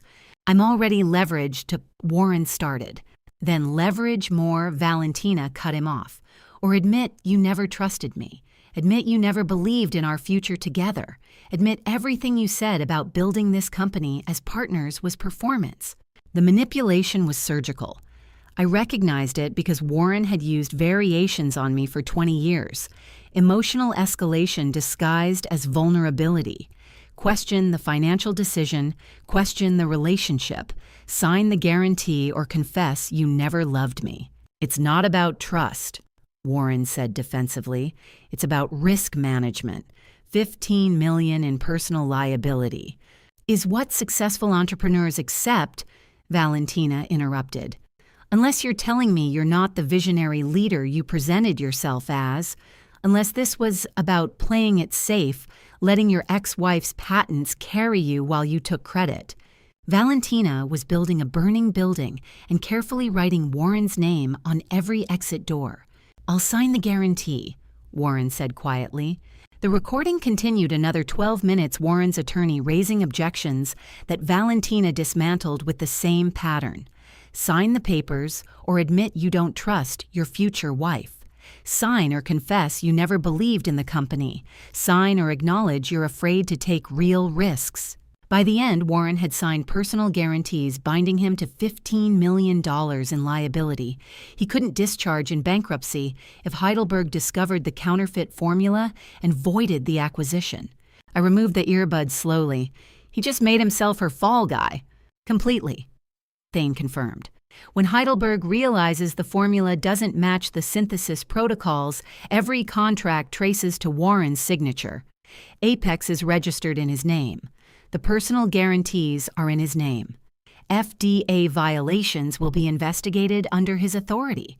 Valentina's name appears on exactly 3 documents, all as consultant rather than principal. She's been planning this from the beginning. Thane pulled the headphones away with that careful expression I'd learned meant something significant was coming. I mapped her exit timeline last month. Flight to Zurich, September 14th, the day after the wire transfer. Offshore account transfers queued to execute the moment Heidelberg's payment confirms. That's why I came to you. The pieces locked into place with sickening clarity. Valentina wasn't just stealing the company and research. She was systematically engineering Warren's complete financial destruction, timing every legal liability to land on him the moment she disappeared across international borders with the money. The wedding was theater. The marriage was a prop. Warren thought he was marrying his business partner. He was actually signing his corporate death warrant, while Valentina wrote herself a €180 million exit strategy. Does Warren know? I asked. Not even slightly, Thane said. He thinks she loves him. He thinks they're building something together. He has no idea she's been counting down to September 15th for 3 years, and the only question is whether he'll figure it out before or after she boards that Zurich flight. 67 days until the wedding, 65 days until Valentina disappeared and left Warren holding every piece of legal liability she'd carefully constructed. 65 days to ensure my exposure happened before she could escape across borders that would make extradition nearly impossible. Thane left with his laptop, and I spent the next week coordinating pieces I'd set in motion months ago. First week of August, I sat in my Boston attorney's conference room. For the first time in 8 months, I wasn't driving the narrative. I was sitting in my attorney's office watching the harvest of what I'd sown. Margaret's phone buzzed at 2:14 p.m. She answered on speaker, her expression carefully neutral. Margaret Hastings. Ms. Hastings, this is Deputy Director Walsh from SEC Enforcement Division. Please inform your client that administrative subpoenas have been formally served to Warren Prescott and Valentina Reed, effective immediately. We're requiring all communication metadata and trading ledgers from the past 12 months. Service is being executed via courier as we speak. Margaret thanked him and disconnected. She looked at me across the mahogany conference table. It's done. I nodded slowly. Warren's already panicking. He'll run straight to Valentina within hours. And Thane will be there, Margaret said. Exactly. I'd spent 8 months understanding Warren's patterns. Panic made him predictable. He'd call an emergency meeting, demand answers, spiral into worst-case scenarios. Valentina would deploy the same emotional manipulation she'd used with the bridge loan guarantee, and Thane would capture every word, 2 hours and 17 minutes later, my encrypted phone vibrated with Thane's message. Warren called emergency meeting. I have the tape.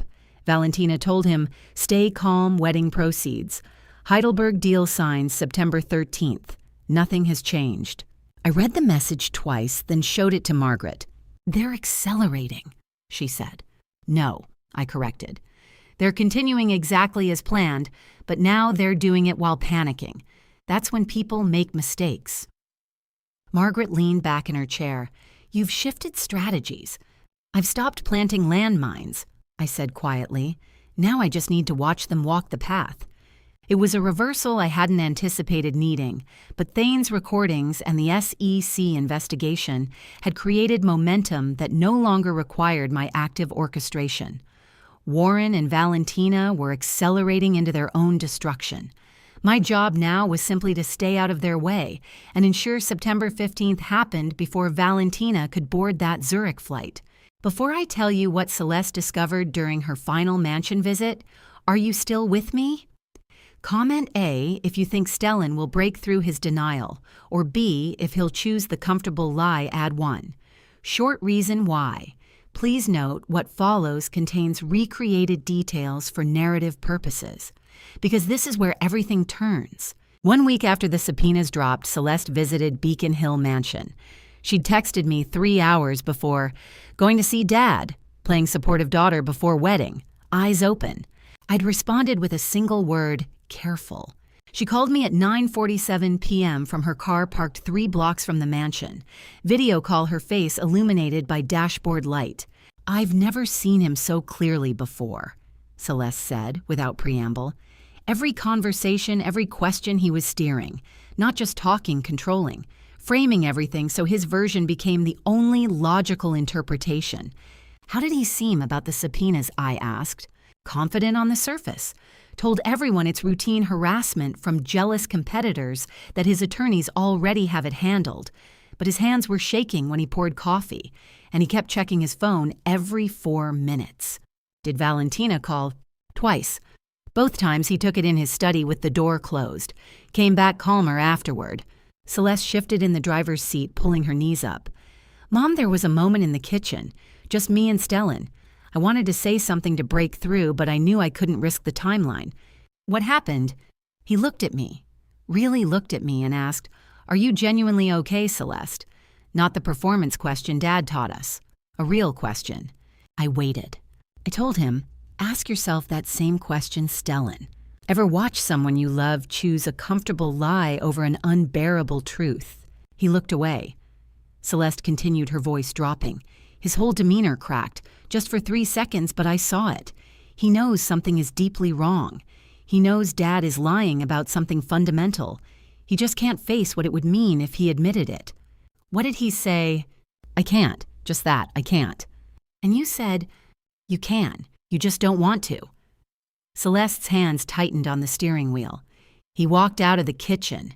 Didn't say another word to me the rest of the visit. We sat in silence for almost a minute, the video connection carrying nothing but the sound of distant traffic and Celeste's careful breathing. The live stream equipment is ready, she said finally. Desmond helped me source everything through untraceable channels. High-definition multiple angles backup batteries. The anonymous account is established. I've practiced the setup 17 times. 28 days, I said. 28 days, Celeste echoed. Mom, when this is over, when everyone knows the truth, do you think Stellan will... I don't know, I interrupted gently. I hope so. But I learned a long time ago that you can't force people to face truths they're not ready to see. You can only make sure the truth is available when they're finally ready to look. Celeste nodded, then reached for her phone. I need to go. Early meeting tomorrow. Celeste, I said. Thank you for everything you're risking. She smiled, small and sad. You were the only one who never stopped fighting Mom, even when I couldn't see it. The video call ended. I sat in my apartment with the lights off, watching the city below. At 11:17 p.m., my phone lit up with a text from Celeste. Mom, I'm ready. I love you. 5 words. The first 3 confirmed operational readiness for September 15th. The last 3 were the first time my daughter had said, "I love you" in 6 months, since the night Warren poisoned her understanding of who I was. 28 days until the wedding. 26 days until Heidelberg's wire transfer made the theft permanent. And for the first time since this began, I allowed myself to feel something besides cold, strategic focus hope that when the smoke cleared, I might have my daughter back. The 28 days passed in coordinated preparation, each piece moving into position with the precision I'd spent 8 months engineering. The attorney's call came at 4 p.m. on a Wednesday in late August. Thane signed, "DOJ has everything." I set down my coffee slowly. "Tell me." "Formal cooperation agreement executed this morning." He surrendered the complete database, 18 months of audio recordings, every email from the Apex archive, the full Operation BH7 acquisition blueprint. In exchange, total transactional immunity. Federal prosecutors have proof Valentina knew the intellectual property was stolen. Documented smear campaign orders, wire fraud evidence. It's comprehensive. And Warren, implicated in every file. Thane's recordings show Warren knew exactly what he was stealing and actively participated in the concealment strategy. The SEC case just became a federal prosecution. I thanked the attorney and sat staring at my apartment wall for 17 minutes. 8 months of careful construction, and now the federal government had inherited the architecture. I was no longer driving the narrative. I was simply ensuring it reached the audience it deserved. September 13th, my molecular tracking array sent an automated alert at 2:14 p.m. I opened my laptop in the Brooklyn laboratory where I designed the honeypot formula 10 months earlier. Heidelberg Pharma AG had officially signed the acquisition contract, 180 million euros, 40 million wired as advance payment, and my carefully engineered inert formula was now running through their validation loop molecular tracers embedded in every synthesis protocol they'd received. The trap had sprung at the molecular level. When Heidelberg's manufacturing team ran their first therapeutic efficacy tests, they would detect exactly 0 cancer-suppressing capability. The formula Warren and Valentina had sold for nearly 200 million euros would reveal itself as an elaborate, chemically precise, completely useless fraud. And my molecular tracers would prove it had been deliberately altered from the original patent. Margaret called 4 hours later. FBI secured federal arrest warrants, Loretta Prescott and Valentina Reed, effective September 14th. Charges include wire fraud securities, fraud theft of intellectual property, and conspiracy to defraud. They're leveraging Thane's data and the SEC evidence. September 14th. I repeated, the day before the wedding. Agents made a tactical decision. They're letting the ceremony proceed to prevent flight risk. Valentina's Zurich flight is booked for the morning of the 16th. Arrests are scheduled for the 17th after the wedding, but before she can leave the country. I sat motionless for 10 minutes after hanging up, not from joy, but from the final heavy realization the line had been crossed. This was no longer about reclaiming what Warren stole or protecting my intellectual property. This was federal prosecution, arrest warrants, potential decades in prison. I'd set this in motion, and now it moved under its own terrible momentum. September 14th evening, I stayed home while Celeste sent encrypted updates from the Plaza rehearsal dinner. 7:45 p.m. Vincent just arrived. Absolute perfection. Looks exactly like distinguished harmless grandfather. Warren shook his hand, called him old family friend. Nobody suspects. 8:23 p.m. Wedding planner approved Vincent's placement. Brief words about marriage tradition during toasts. Valentina working the room flawlessly. Warren on his 4th scotch. 9:01 p.m. Valentina talking to Vincent 10 minutes. Doesn't remember him, but too narcissistic to admit not knowing someone important. He's playing it perfectly warm, vague, forgettable. 9:45 p.m. Stellan has been in that corridor 3 separate times, each time longer than the last. Something is breaking in him, Mom. I can feel it from across the room. I read each message as it arrived, sitting in my apartment with the lights off, watching the city below, and feeling nothing but quiet, cold vindication. Every piece in position, every player performing exactly as predicted. 24 hours until the ceremony. 24 hours until Vincent asked his questions and Celeste streamed it to thousands of anonymous viewers, and Warren's carefully constructed future collapsed in real time. You know what I did the morning my ex-husband married his accomplice? I read about moths. I woke at 6 a.m. on September 15th, not to dress for the plaza, but to walk to my Brooklyn laboratory.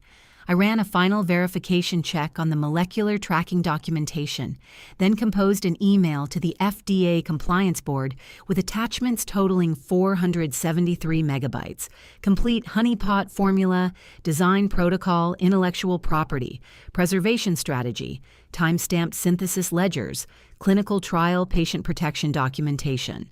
Subject line BH7 formula integrity documentation, submitted for review. I hit send at exactly 8:02 a.m., not to watch Warren and Valentina collapse, but to protect the clinical integrity that mattered.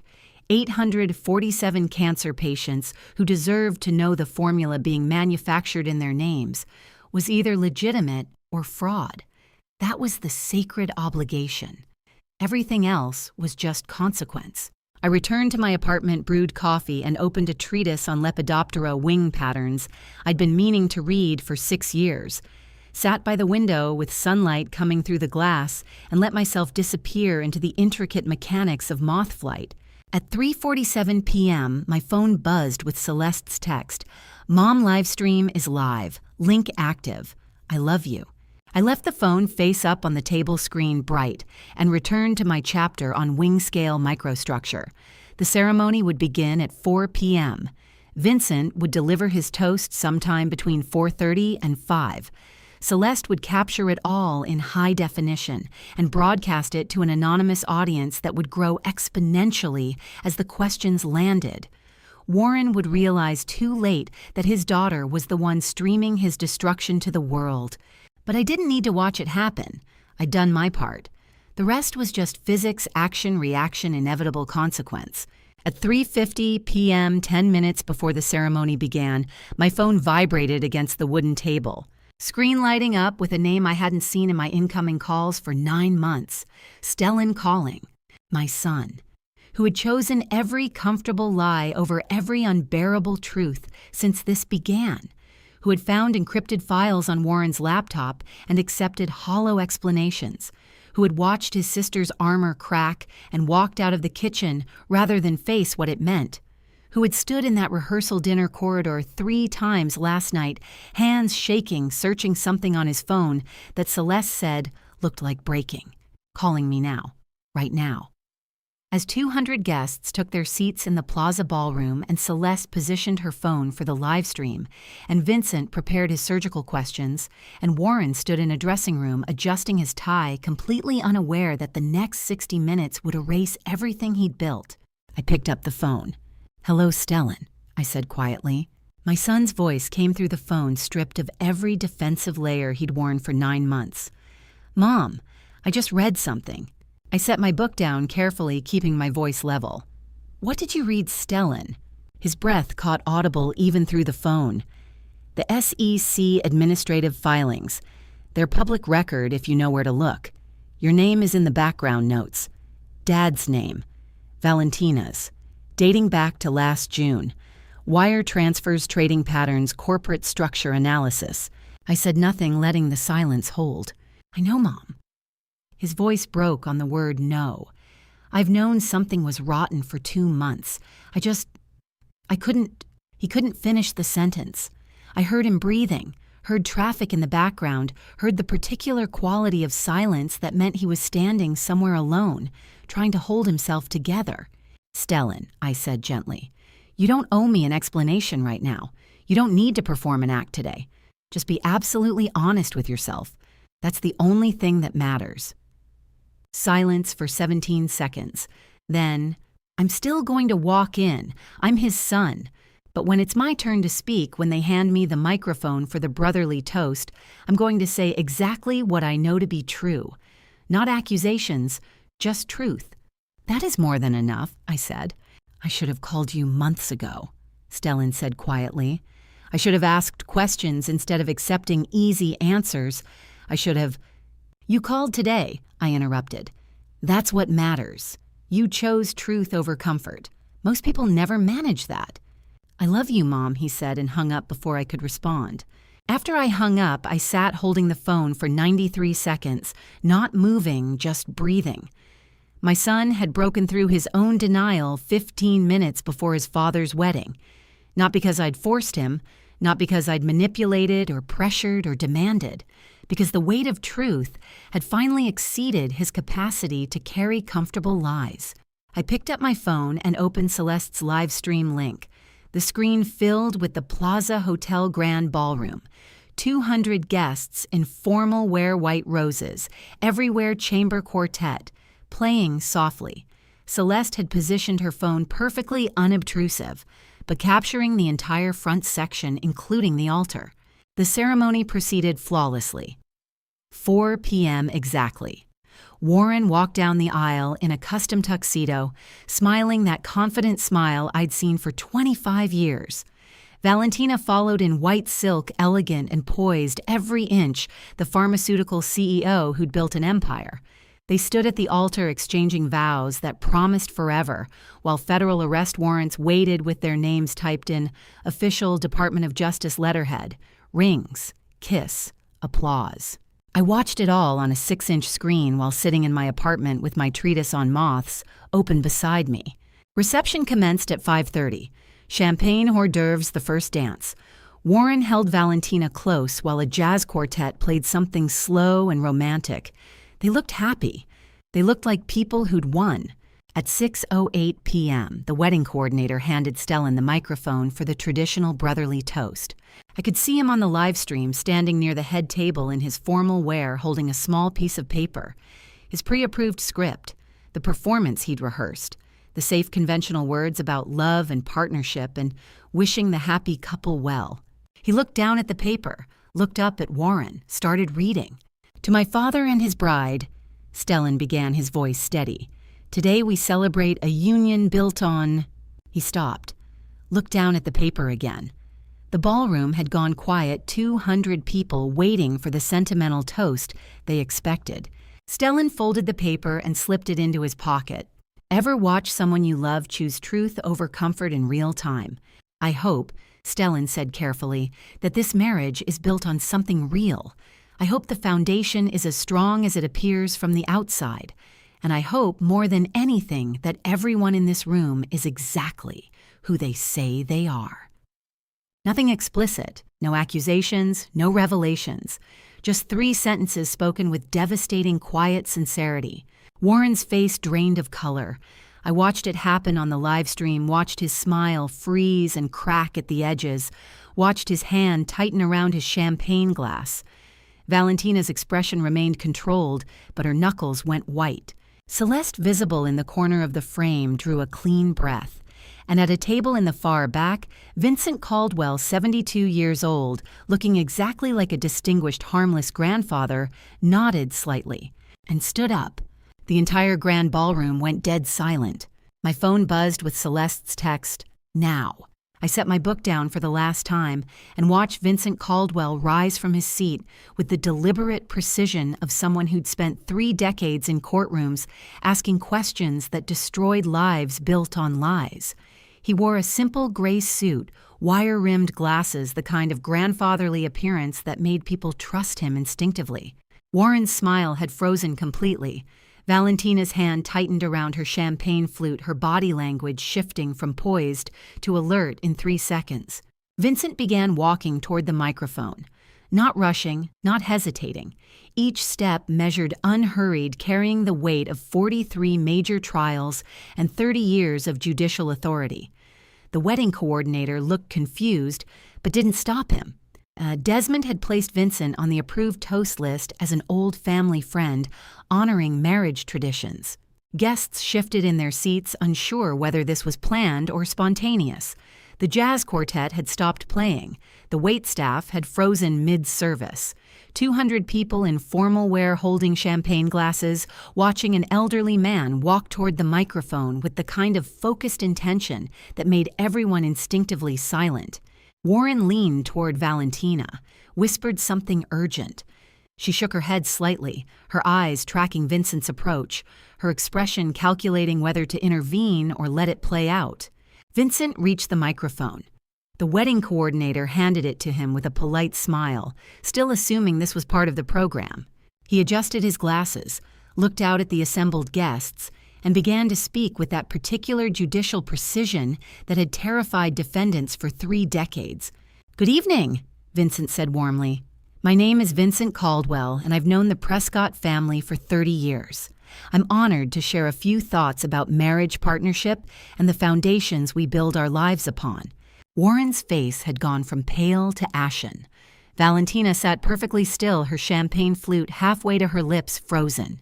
And Vincent Caldwell, retired Massachusetts Supreme Court Justice Master of the Socratic Method, architect of questions that force people to discover truth themselves, smiled gently at 200 wedding guests and prepared to ask the questions that would destroy everything Warren and Valentina had built.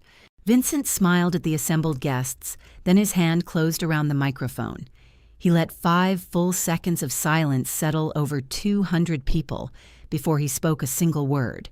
I watched it happen on my phone screen, Celeste's live stream, capturing every face, every expression, the precise moment when polite wedding chatter died into uncertain quiet.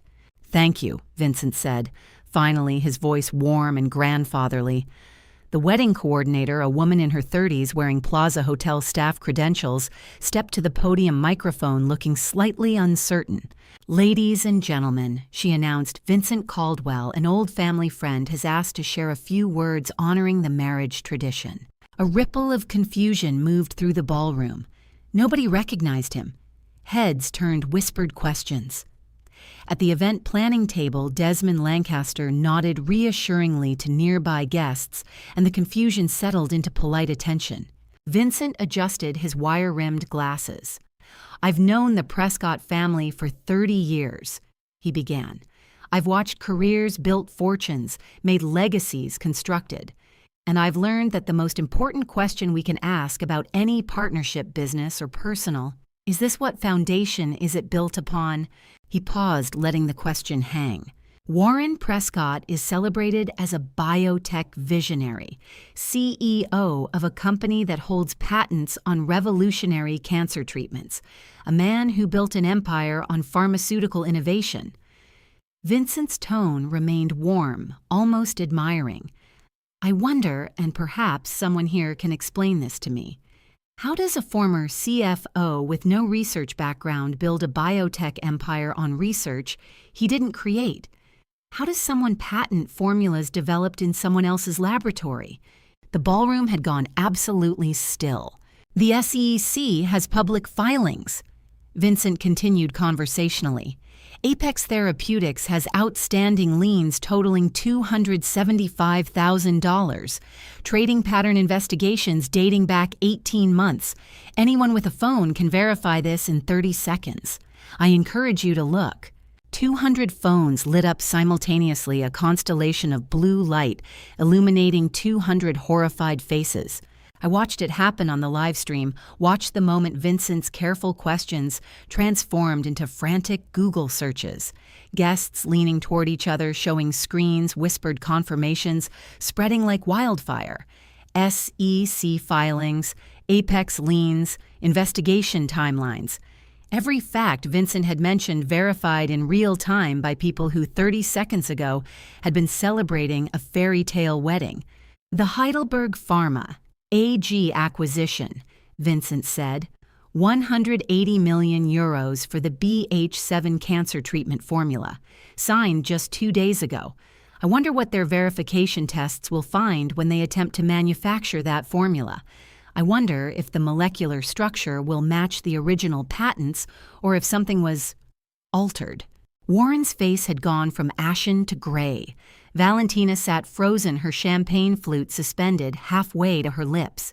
And finally, Vincent said quietly, "I wonder about the human cost. The clinical trial patients depending on legitimate treatments. The business partners who trusted handshakes and contracts. The family members who loved people without knowing who those people truly were." He paused. "Marriage is about partnership. Business is about partnership. Both require a foundation of truth. Without truth, we're just performing roles in other people's carefully constructed lies." He raised his glass. The ballroom held its collective breath. "To truth," Vincent said, "and the courage it takes to seek it." He drank, alone. Not a single other glass rose to join his toast. 3 seconds of absolute silence. Then chaos. Phones ringing, voices rising, guests standing, showing each other screens, pointing at the head table where Warren and Valentina sat like statues. The wedding coordinator looked panicked, searching for security. Desmond had disappeared into the crowd, and through Celesta's live stream, I could see the viewer count climbing 400,000, 600,000, 900,000 people, watching this unfold in real time. Warren stood abruptly, grabbing Valentina's arm. They rushed toward the backstage VIP suite entrance, moving fast but trying not to run, trying to maintain some shred of dignity. But their lapel microphones, the wireless mics the wedding coordinator had clipped on them for the ceremony, were still hot. Desmond Lancaster, who had coordinated every detail of this reception, had quietly instructed the AV technician to leave the transmitters active through the cocktail hour. Still transmitting to the plaza's sound system and directly into Celesta's live stream, they broadcast every word. "You leaked this to the SEC," Warren hissed as they reached the corridor. "You sabotaged everything you—" "I didn't leak anything." Valentina cut him off, her voice ice cold and perfectly clear through the ballroom speakers. "Your ex-wife is smarter than both of us combined. She's been 3 steps ahead since the day you stole her research." 200 wedding guests froze listening to the house speakers broadcast Warren and Valentina's whispered argument to every corner of the grand ballroom. Ever watch someone realize in real time on live broadcast that they were always the patsy? The personal guarantee. Valentina continued, her voice carrying that particular precision that came from years of corporate negotiation. "You signed the $15 million personal guarantee. You own that debt. When Heidelberg discovers the formula is counterfeit and voids the acquisition contract, that liability lands entirely on you." "You told me we were partners," Warren said, his voice cracking.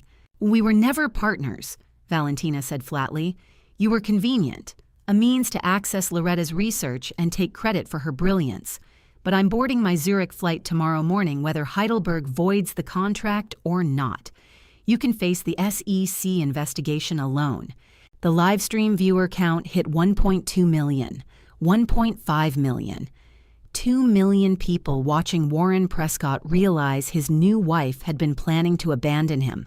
The entire time had engineered his complete financial destruction, had used him exactly the way he'd used me. "You can't," Warren started. "I already did," Valentina interrupted. "Offshore accounts, Swiss residency through my mother's Portuguese citizenship, extradition complications that would take years to untangle. I've been planning my exit for 3 years, Warren. You were always going to be the one holding the bag when this collapsed." They disappeared into the VIP suite, the door slamming behind them, but the house speakers kept broadcasting every accusation, every vicious counter-accusation, every revelation of their mutual betrayal, echoing through the grand ballroom and streaming live to 2.8 million viewers. Celeste's camera captured the moment Warren's face appeared in the suite's glass window sheet. White as he finally understood what I'd spent 8 months engineering, not just exposure. Complete public destruction. Every lie revealed, every betrayal broadcast, every carefully constructed facade stripped away in front of everyone who mattered, preserved in high definition, impossible to deny or bury or spin into something manageable. The livestream viewer count hit 3 million, and I set my phone down on the table with hands that barely trembled at all.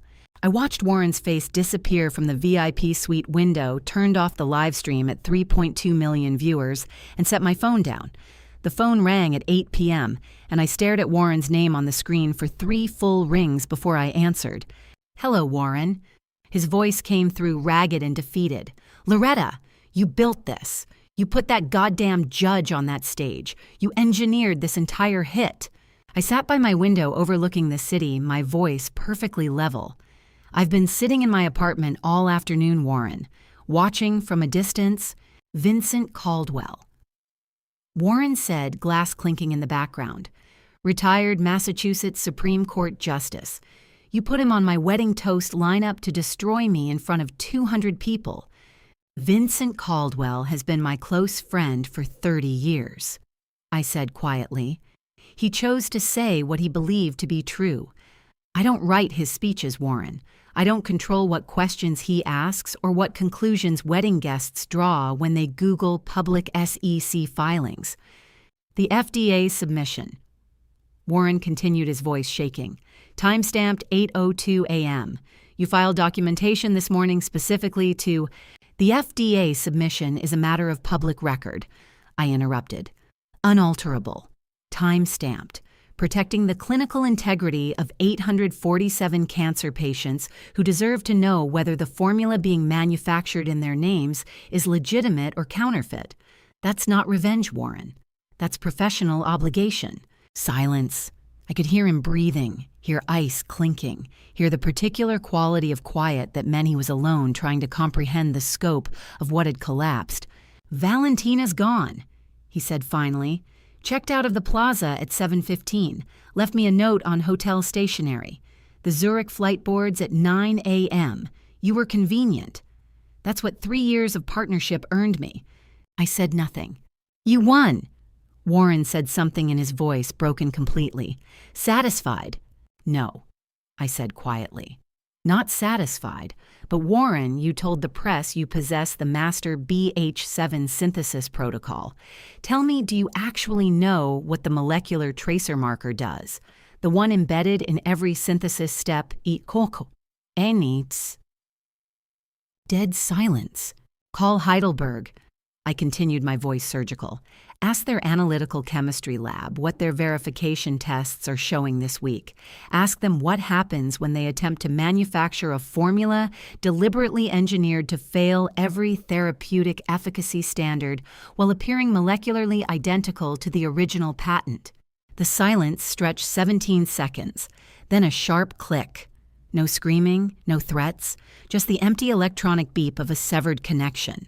After Warren hung up, I sat in silence for 11 minutes, holding a phone that would never ring from him again. I woke at 7 a.m. on September 16th, brewed coffee, and unlocked my phone. 3.2 million plays in under 24 hours. The comments section was an avalanche. The way he said I wonder 6 times absolute surgical precision. Judge Caldwell is an absolute legend. I just looked up the SEC file numbers. They're real. Everything he said is verifiable. The hot mic moment when Valentina said, "You were always the bag holder," is the most savage thing I've ever heard at a wedding. Bloomberg's morning headline, Anomalous Trading Patterns and Leadership Fractures at Prescott Biosciences, SEC Investigation Intensifies.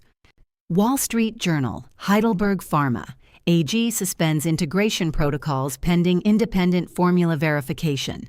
Heidelberg had issued an emergency statement at 6:43 a.m. European time, suspending all integration protocols and demanding independent third-party verification before proceeding.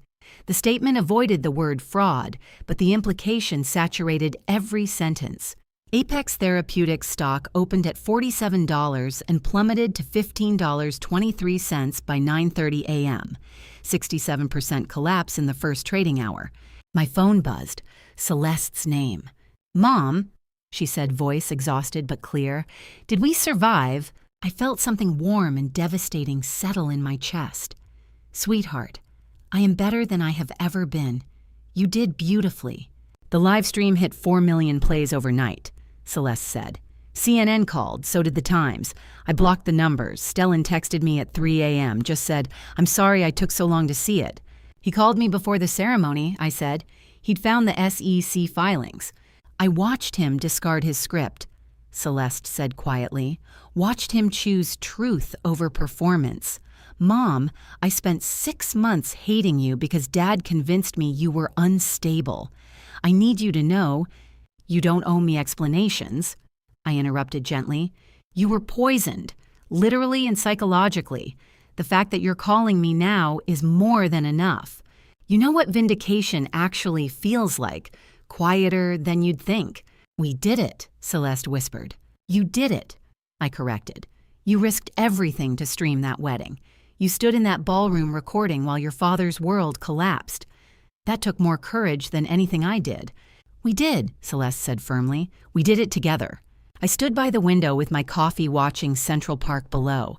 The first autumn leaves were just beginning to turn gold at the edges, summer dying into fall the way it always did, indifferent to human drama.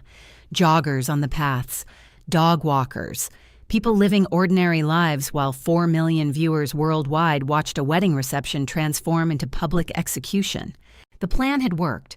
Warren and Valentina would face FBI arrests in 2 days. Heidelberg would void the contract. 847 cancer patients would receive legitimate BH7 treatments, not counterfeit hope, manufactured by people who viewed human lives as profit margins. But as I looked at my reflection in the glass, 60 years old, vindicated alone in a studio apartment I'd rented to escape a mansion I'd helped build, I knew the complicated part wasn't the exposure. It was everything that came after. The rebuilding, the reconciliation, the question of what you do with your life when the thing driving you for 8 months suddenly completes and leaves you standing in the wreckage, wondering who you are, beyond revenge. I took a sip of coffee and watched the leaves turn gold, knowing I'd have to answer that question soon. I stood at that window watching autumn leaves turn gold until dawn broke over Central Park. The attorney's call came at 6:47 a.m. on September 17th. FBI is executing the warrants right now, Boston and Manhattan simultaneously. I set down my coffee cup carefully. Tell me, Warren Prescott was arrested at his Boston residence at 6:32 a.m. Federal agents, handcuffs Miranda rights.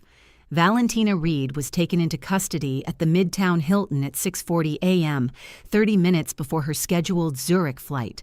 Both charged with wire fraud under 18 U.S.C. Section 1343 and economic espionage under 18 U.S.C. Section 1832.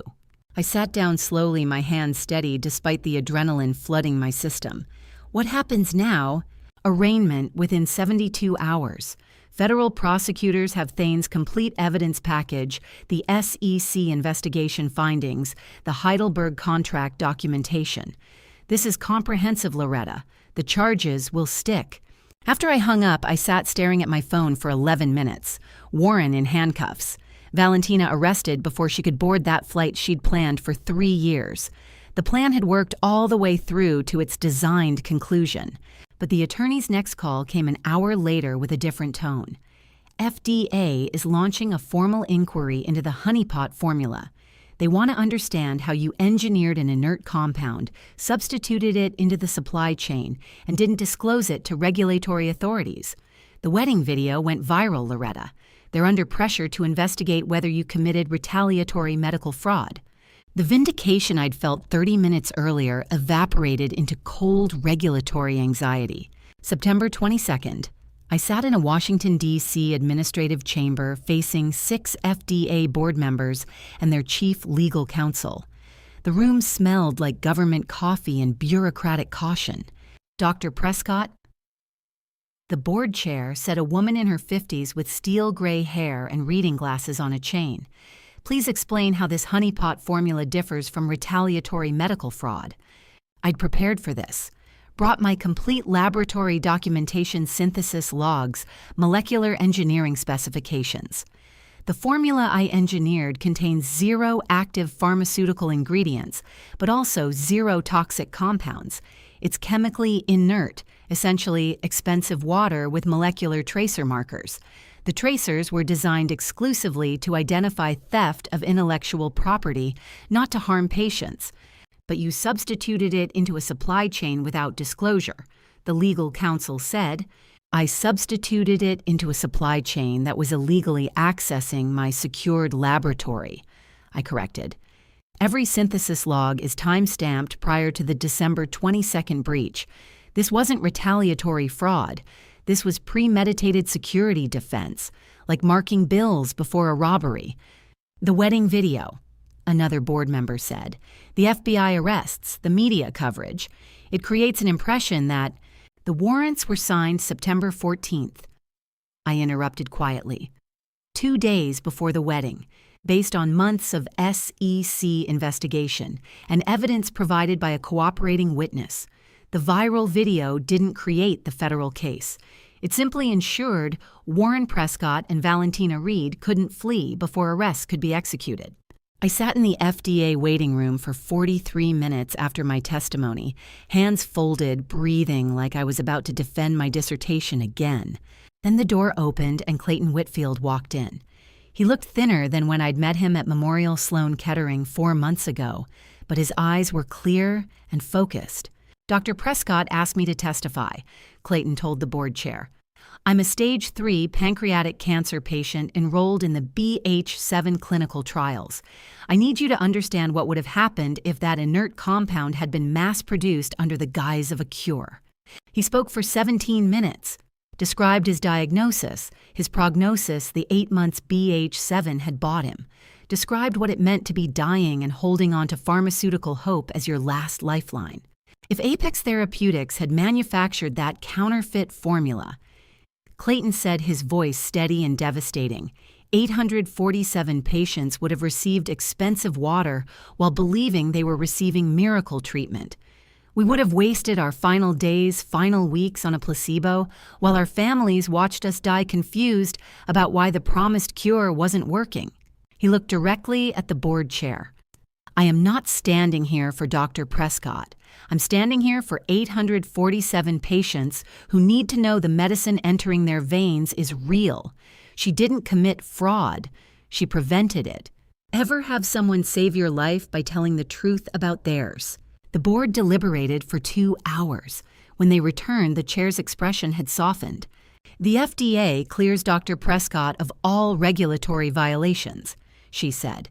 Furthermore, we're issuing formal guidance citing this molecular tracking protocol as a landmark model for pharmaceutical data security. Effective immediately, your research credentials remain fully intact. I felt something break loose in my chest that I hadn't realized I'd been holding clenched for 2 weeks. The train back to New York rocked gently through the corridor between D.C. and Manhattan. Clayton sat beside me, exhausted from 4 hours of testimony, his head resting against the window glass. I watched power lines blur past and thought about Stellan, whom I hadn't spoken to since his pre-ceremony call 9 days ago. My phone vibrated. Text from Stellan. Mom, we need to talk, not about Dad, about us. I stared at the screen for a full minute. 3 words that mattered more than any federal verdict or regulatory clearance. About us. Not about Warren's crimes or Valentina's betrayal or the viral video that had consumed the news cycle for a week. About the relationship between a mother and son who'd spent 9 months on opposite sides of comfortable lies and unbearable truths. Clayton shifted in his sleep, and I looked at his reflection in the train window, a man who'd volunteered to testify for 847 strangers, because he understood what it meant to need real medicine in a world full of beautiful frauds. I typed back, yes, when and where. The response came immediately. Tomorrow, that coffee shop near your apartment, 10 a.m. I set my phone down and watched the landscape blur into evening, feeling something shift in my chest that had nothing to do with vindication or victory. This was different, harder, more important. This was about whether you could rebuild trust after it shattered, whether you could forgive someone for choosing comfortable lies when the truth was too terrifying to face, whether a mother and son could find their way back to each other after everything that had burned down between them. That night, I stared at his text for an hour before calling him back. Stellan's voice when I finally answered wasn't angry or defensive. It was just tired, and somehow that was worse. Mom, he said. No preamble, just my name. Stellan. I spent the last 2 weeks reading court filings, he said quietly. Every scrap of unsealed data, SEC complaints, federal indictments, Thane's cooperation exhibits, the raw investigative summaries. I sat down slowly, and I read Dad's taped confession about what he did to Celeste, the sedatives in her food supplements when she turned 18, cross-referenced it with her medical logs. The patterns matched perfectly. His voice cracked. I unraveled the whole truth, Mom, on my own. I finally chose to look. Do you want to talk about it? I don't even know where to begin, Stellan said. 9 months of choosing the wrong side because it was easier than admitting I grew up watching systematic abuse and called it normal. You don't have to find the start tonight, I said gently. We have time now. Silence for almost 30 seconds. Then, I kept choosing the story that was easier to believe. Even when I found that encrypted file on Dad's laptop. Even when you asked me what I'd found and I lied. I knew something was rotten. I just couldn't face what it would mean. I know, Stellan, I said softly. I don't hold that choice against you. You should, he said, voice breaking. I should have called you months ago. I should have asked real questions. I should have protected Celeste instead of... Stellan, I interrupted. You were 27 trying to make sense of a father who poisoned your sister to win a custody argument. You chose the narrative that kept your world intact. That's human. That's what people do when truth is too expensive to carry. I don't know how to apologize for 9 months of... You don't have to, I said. You called me 15 minutes before Dad's wedding. You discarded your script and spoke truth. You texted Celeste at 3 a.m. That's enough. We talked for 2 hours after that. Not about Warren or arrests or viral videos, about childhood. The summer he was 8 and I taught him to identify moths. The afternoon Celeste broke her arm and he held her hand in the emergency room. The vast trench between us started closing 1 sentence at a time. After we hung up, I sat holding the phone for 19 minutes, not crying, just breathing. October 6th, crisp Saturday morning, 3 weeks after the Plaza wedding. Celeste took the early train from Boston, our first physical meeting after over 90 days of distance. We met at the Conservatory Garden in Central Park. She arrived wearing a gray sweater and jeans, looking thinner but clear-eyed. We didn't immediately embrace, just walked slowly around the reflecting pool, letting silence settle before speaking. I started therapy, Celeste said finally, after I heard those June recordings of Dad confessing to poisoning me. The therapist specializes in psychological manipulation. We're taking it 1 session at a time. How are you managing? Some days better than others, she said. The hardest part is realizing how much of my childhood I can't trust anymore. We walked in silence. Then Celeste stopped, turned to face me. Do you regret any of it, Mom? Any of the pieces? I weighed the question honestly. I regret not walking away years earlier. I don't regret a single step of the architecture I built afterward. Celeste nodded slowly. You were the only one I failed to protect. I took her shoulders gently. You don't need to protect your mother, Celeste. You only need to protect your own life. That is your only job, not carrying my battles, not fixing what Warren broke, just protecting yourself and building something real from what remains. Her eyes filled but didn't spill over. I spent 6 months hating you because he convinced me you were unstable. I know, I said, and you spent the last 3 months risking everything to stream his destruction. The second choice matters more than the first. We sat on a stone bench watching autumn leaves drift across the reflecting pool's glass surface. Morning sun caught the edges of gold and crimson, turning them translucent. Silence settled between us, but it wasn't hollow. It was something different, quieter, more solid. Healing doesn't sound like apologies. It sounds like 2 people sitting in silence watching leaves fall. Celeste reached out slowly and took my hand. The first time since she was a little girl, maybe 7 years old, before Warren taught her that showing affection toward me was betrayal. Her fingers were cool from October air, and I held them carefully like something fragile and irreplaceable. We sat that way for 23 minutes, not talking, just being present, breathing the same cool air, watching the same leaves spiral down to rest on dark water. Some realities require no dialogue. I drove home that afternoon with the windows down, October air cool against my face, not planning a single step ahead for the first time in 18 months. The plan had worked. The truth had won. Warren and Valentina would face federal prison. 847 cancer patients would receive legitimate BH7 treatments instead of counterfeit hope. My research credentials were intact, my honeypot protocol now cited as landmark pharmaceutical security methodology. And sitting on that bench with Celeste's hand in mine, watching autumn leaves drift across still water, I'd finally understood something I'd spent 8 months missing. Vindication wasn't the complicated part. The complicated part was learning to live without needing it. Just living one unplanned moment at a time, building something new from what remained. Not the scientist orchestrating revenge, not the wronged wife reclaiming stolen credit. Just a woman in her 60s with autumn leaves turning gold and 2 children slowly finding their way back to her and absolutely no idea what came next. And for the first time since Warren stole my research in a midnight server room, that uncertainty felt like possibility instead of threat. That possibility became a year of rebuilding. December 2024, I sat at my desk reviewing the ledger of outcomes and realized I was finally ready to let go of everything I'd fought to reclaim. Warren convicted January 2024 after a 4-week federal trial. Guilty on all counts, sentenced to 15 years federal confinement, 0 parole, all assets seized. The Beacon Hill estate liquidated at auction. Valentina Apex Therapeutics filed Chapter 7 bankruptcy, permanently barred from serving as officer or director of any publicly traded company. Federal conviction made her planned Swiss escape irrelevant. Civil class action lawsuits ongoing across 3 jurisdictions.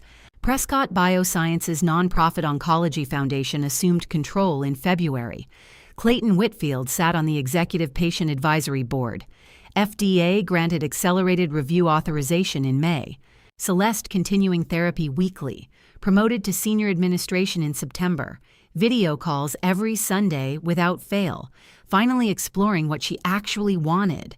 Last week she'd mentioned medical school. At 25, is that too late? I told her the only thing too late was living someone else's vision of your life. Stellan corporate compliance officer position in March. I want to be the person who asks difficult questions. He'd written, not the person who swallows easy comfort. Still in counseling. Traveled to New York twice for dinner. Difficult meals, entirely honest ones. The ledger balanced, justice served, truth won. 847 cancer patients would receive legitimate treatments. My children were healing. My credentials intact. I was 62 years old with a clean desk and nothing left to prove. December 15th. Exactly 1 year after the Plaza wedding, I sat in a Boston corporate boardroom executing formal transfer documents. Dr. Prescott. The foundation attorney said concern in his expression. Are you absolutely certain this asset represents a valuation of... I know exactly what it's worth, I interrupted gently. That's precisely why I'm signing it over, so it can finally perform the work it was designed to do. 100% of my corporate equity in Prescott Biosciences transferred to the nonprofit Cancer Research Foundation. I retain nothing except the core BH7 patent, which I licensed exclusively to the foundation for 0 cost in perpetuity. My separate $25 million premarital trust was sufficient to support the rest of my life. I set the pen down and felt 20 years of weight lift from my shoulders in a single breath. I didn't fight this battle to claw back power, I said quietly. I fought to earn the right to walk away from it. I walked out of that Boston skyscraper and drove directly to the airport. I needed nothing except the single suitcase I'd packed the night before. The flight to Santorini took 11 hours. The Villa Terrace looked exactly as it had in my memory. White stone blue sea golden light. Early December dawn, cool air carrying the salt smell of the Aegean. I stood holding a warm coffee cup watching the sun strike the domed roofs of Oya. My phone buzzed. Video call from Celeste. "Mom," she said, holding up an international medical journal. "BH7 just received full regulatory authorization for permanent production and distribution. Stage 3 trial results exceeded every benchmark. And guess who's registered as patient number 1? Clayton," I said, smiling.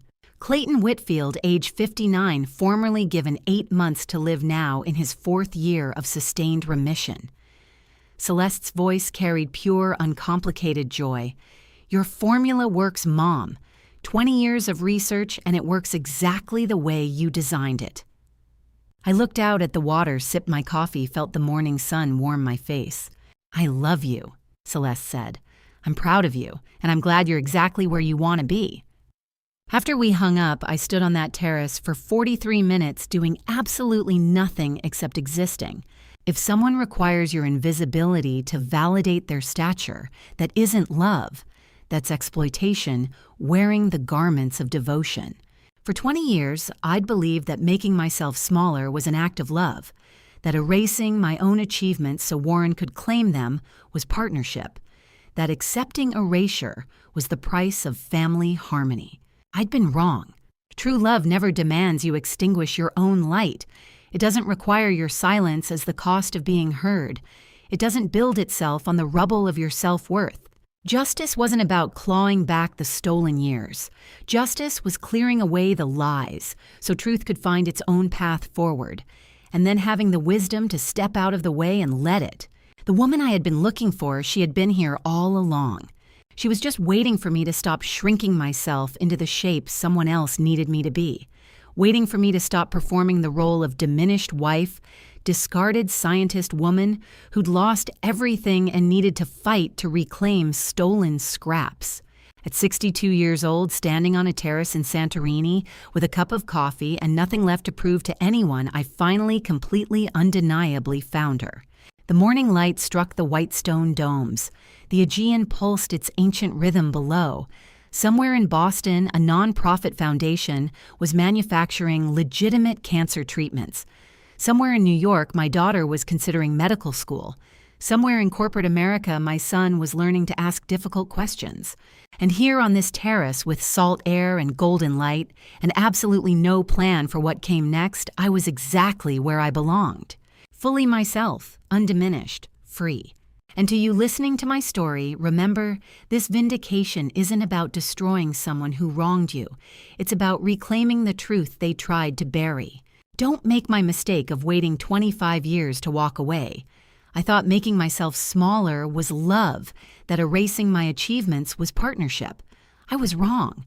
The moment someone requires your invisibility to validate their importance, that's not marriage, that's erasure. I should have left the first time Warren took credit for my research. Instead, I stayed, and he poisoned our daughter to prove I was unfit. If you're hearing echoes of your own life in my revenge, cheating stories, listen carefully.